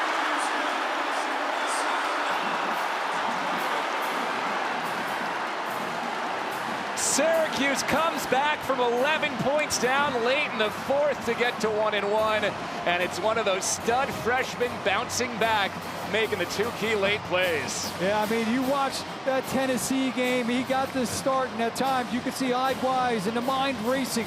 Here late in the game, the true freshman linebacker, one of the key parts of that 2025 class, he was able to make 2 big plays there in coverage, and Grant Brown able to find another way to come off a loss with a win. See him right there working inside against the tight end. He just gets his arm up. The instincts, gets that right arm up and is able to block it. Good job by the freshman linebacker. And Grant Brown told us yesterday he hates losing, but he loves getting better. And you know what? As the game went on, that Orange team found a way to get better and get it done. It didn't look that way for 53 minutes or so, but the last 5 minutes plus overtime, some real growth for a young team to get that record to 1-1.